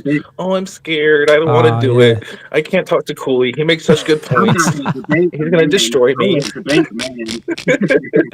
Yo, man, that's how it be, bro. But all right, man, appreciate you, brothers. Peace, man. Peace. All right.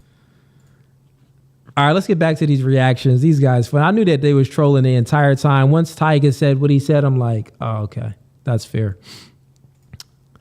But you know what? Trolling like that does work to get some of the libtards up. That does work. You'll get a libtard because they'll think it's like, oh, okay, I got someone on my side, someone like Tyga. Let me join the stream. They'll feel more comfortable to join the stream because they're not alone. They got someone up here that agrees with them. And then we pull the bait and switch. That's called the bait and switch right there, man. Next time, warn me about the bait and switch, because I'm down for the bait and switch. All right, let's get up another clip. Got a few more reactions for y'all, man. Since it's low key on debates today, which, you know, sometimes it's like that. Sometimes it be like that. We got to bring up some more clips.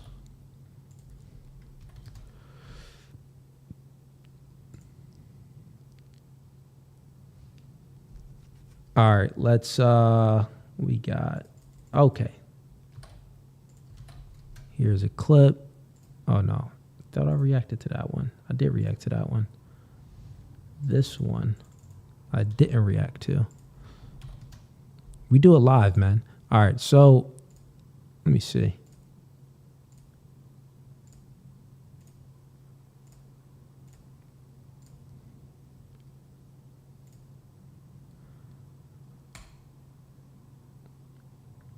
Let's go ahead and play this. So a feminist? No.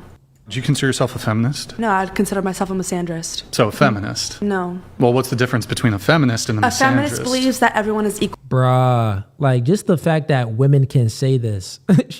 He asked her, do you consider yourself a feminist? She says, no, I consider myself a misandrist.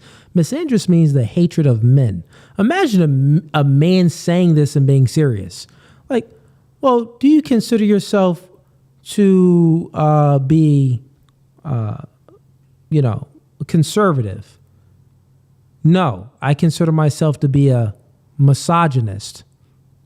They gonna be like, wait, what? You're gonna get canceled. Like, the only way you can say it is if you're joking, but if you're serious about it, you gonna get canceled. But it's crazy how she can say that she's a misandrist, which is the hatred of men, but a man can never say that he hates women. That's crazy. A misandrist believes that women are actually better than men. That would be female supremacy, which I guess could fall under the categorization of misandry. But do you hate men? No. So misogyny is what's been going on for a really long time, where men are better than women. So her definitions is all wrong. This is why you have to get the semantics out the way when you're speaking with low IQ individuals. There's words have definitions and words have meanings. She literally takes a word and gives it an entirely different definition. This is dumb. So one, I would correct her. I would just bring up Google. No, misandrist means this. Misogyny means this. It does not mean the empowerment or that men are better than women or women are better than men. No, it means that it's the hatred. Women hate men or men hate women. This is what misandry and what misogyny means.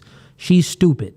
Men deserve more power than women. Men are smarter than women. Men are stronger than women, blah, blah, blah. Misandry believes, I think in a perfect world, women would be in charge of everything. And if you look at countries that are happier and better off, women are more in charge. If you look at countries that are doing better, women are in charge of a lot of the government. She's just dumb. She says, I think that the world would be better if women were in charge. Women aren't in charge of the things that keep the country safe, like the military. Majority of military are men, like 99% of all countries, the military is men. That's what keeps the country safe. That's what keeps the country in a way where you have the ability to feel comfortable enough to read some philosophy or get into science, technology, engineering, and math and try to become a doctor, a lawyer, a surgeon, or an architect. This is what gives you that comfortability. This is what gives you the ability to do that when you are protected, when your borders are secure. So you're not worried about protecting yourself, because guess what? If we had women at the border, then we would have to actually worry about just protecting ourselves, right? Meaning that we don't even have the ability to be comfortable to be worried about creating things. We got to worry about fighting off the bad guys. So she's just stupid. And I think women, because of the system that men have created, which is unfair, men are taught to be more masculine. If we were all taught to be equal, I'd be a feminist. However, because women have been taught to be more empathetic, a lot of women are just better at handling political and... Women are taught to be more empathetic, but meanwhile, she just called herself a misandrist. Okay. Yeah, this chick is just dumb. We gonna social problems. Yeah, we gotta move on to the next clip. Yo, she was stupid. That was on a Whatever podcast. Shouts out to the Whatever podcast. That chick was dumb. If I was Brian, I would have been like, listen, chick, you just dumb. Shut up. Nah, at first I would have dismantled all of her arguments and probably made her cry and walk off. And then after that, I'm like, she was just dumb anyway. Somewhere I would call her dumb after defeating her arguments. All right, let's bring up another clip. See what we got here. Get the likes up, chat. Don't be a ninja watcher. I see y'all, man. Y'all being ninja watchers in here, man. Listen, I'm gonna have to. Where we at? You know what? This is how you get all the gay people out the chat.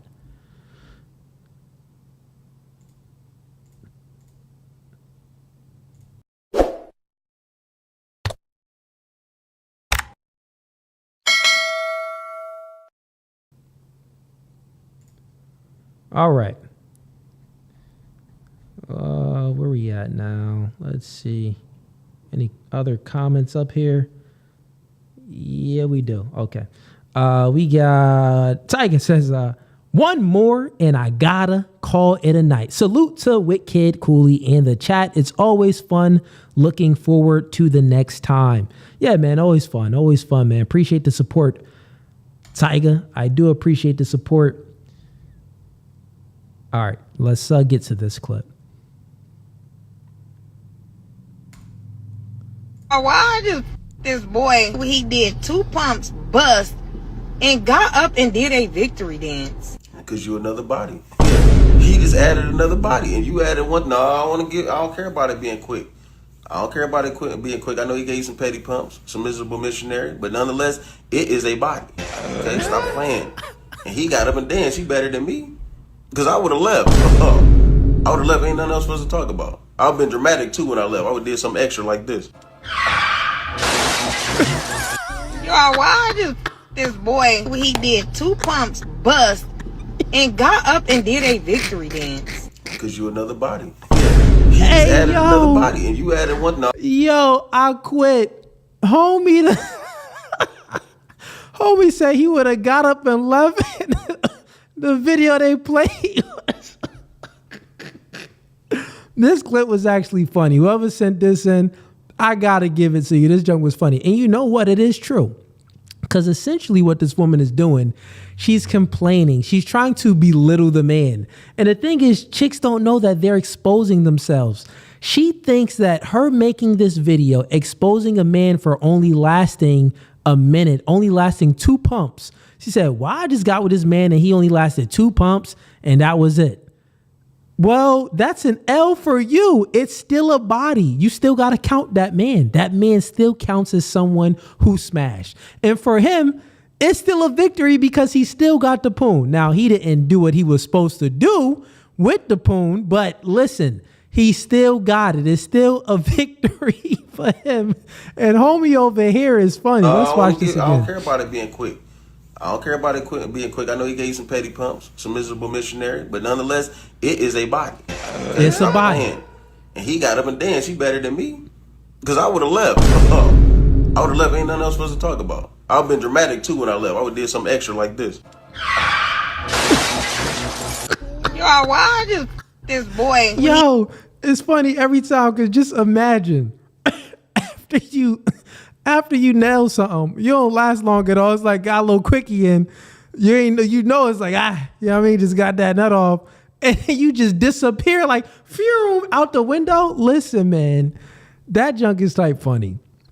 I don't know. Maybe it's just this. Maybe this is just coolie humor or black. I know a lot of black people in the chat laughing at this, but this is funny, man. Oh man. All right, I think I needed that one. That was a good one. Who else we got in here? We got a super chat, sends him $5. HC 1080 says the young boys in this country needed your guidance 20 years ago. I appreciate the work you're putting in. I appreciate you, man. That's much love, brother. That's much love. Yo, that clip done folded me. Oh man. What does comment say? Bruh, 2 pumps is a sufficient amount of hand cleaner to wash your hands. Oh, man. That clip was funny, bruh. Gone like the Nightcrawler. Yo, home. Every guy, if you was out here, you know what I mean, you had an experience where maybe you ain't last as long with a shorty, maybe in your younger days. Maybe in your younger days, it's like you kind of brand newbie into it. You're like, man, I ain't last that long, but I still accomplished it. Hey, yo, everybody had that experience, bro, because we was all virgins at once, bro. So you definitely had that experience in your younger years. Homie done lasted 30 seconds, 2 seconds, and you still done did that victory dance like, yeah. Meanwhile, Shorty mad. Yo, meanwhile, Shorty super mad like, oh man, you done, hey, listen. This is all I got to give. Like girls really be OD trying to like shame a dude. Like, you know, shame on you. Why did you allow me to do this and we not married, stupid? Stop. Why did you allow me to do this and we ain't in no real relationship? Stupid.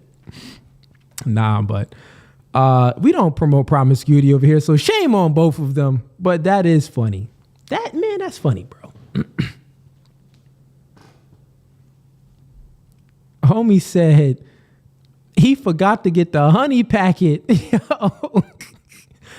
I didn't even know about the honey pack at all, man. That's tight wild that people be having to take that. I ain't never had them problems, man. I mean, in the younger years, you know what I mean? It's your first time experiencing something. You'll get caught off guard. I ain't never felt nothing this warm. It may catch you by surprise. But after that, you should be all right. Yeah, man, I still do one-on-ones. You can click the third link in the YouTube description, and you can book a consultation. If you're speaking about debates, do I do one-on-one debates? Yeah, I have a lot of one-on-one debates scheduled. I'm just working out a few details with the people, me and my team. But we reached out to like everybody on the Jubilee channel, everybody on many of these channels that debate, that like doing debates. My assistant reached out to them, and we got a lot of people that's interested in debating. So here's what you guys can expect. Today is Thursday. The next live stream will be this Sunday. We'll be going live. And then after that, it will be Sunday and Tuesday, we'll be going live. Then next week on Friday, we got a full girls panel show.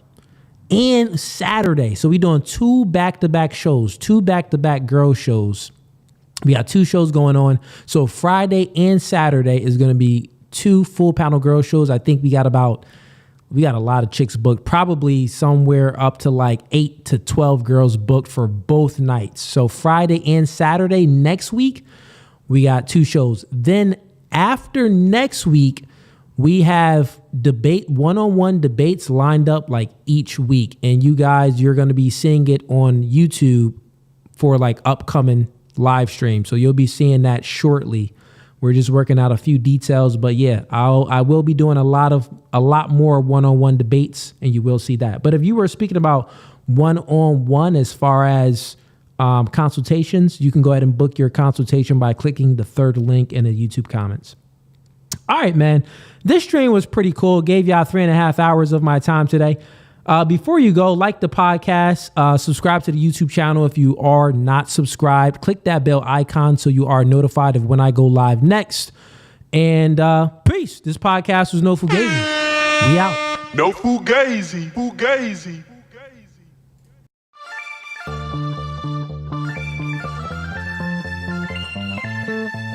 And y'all see the suit too, man. Listen, new studio, new podcast by the spirit, not by the letter. Bro, we can go verse for verse all day long.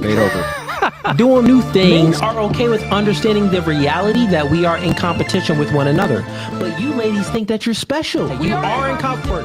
Men are men of their word. So here's my word. I'll fly you out here and we can do it in person. And after that, we could box. I'm about my business. So remember, I said, when I ask you these questions, I will dismantle your entire argument. That's the end of the debate, my dog.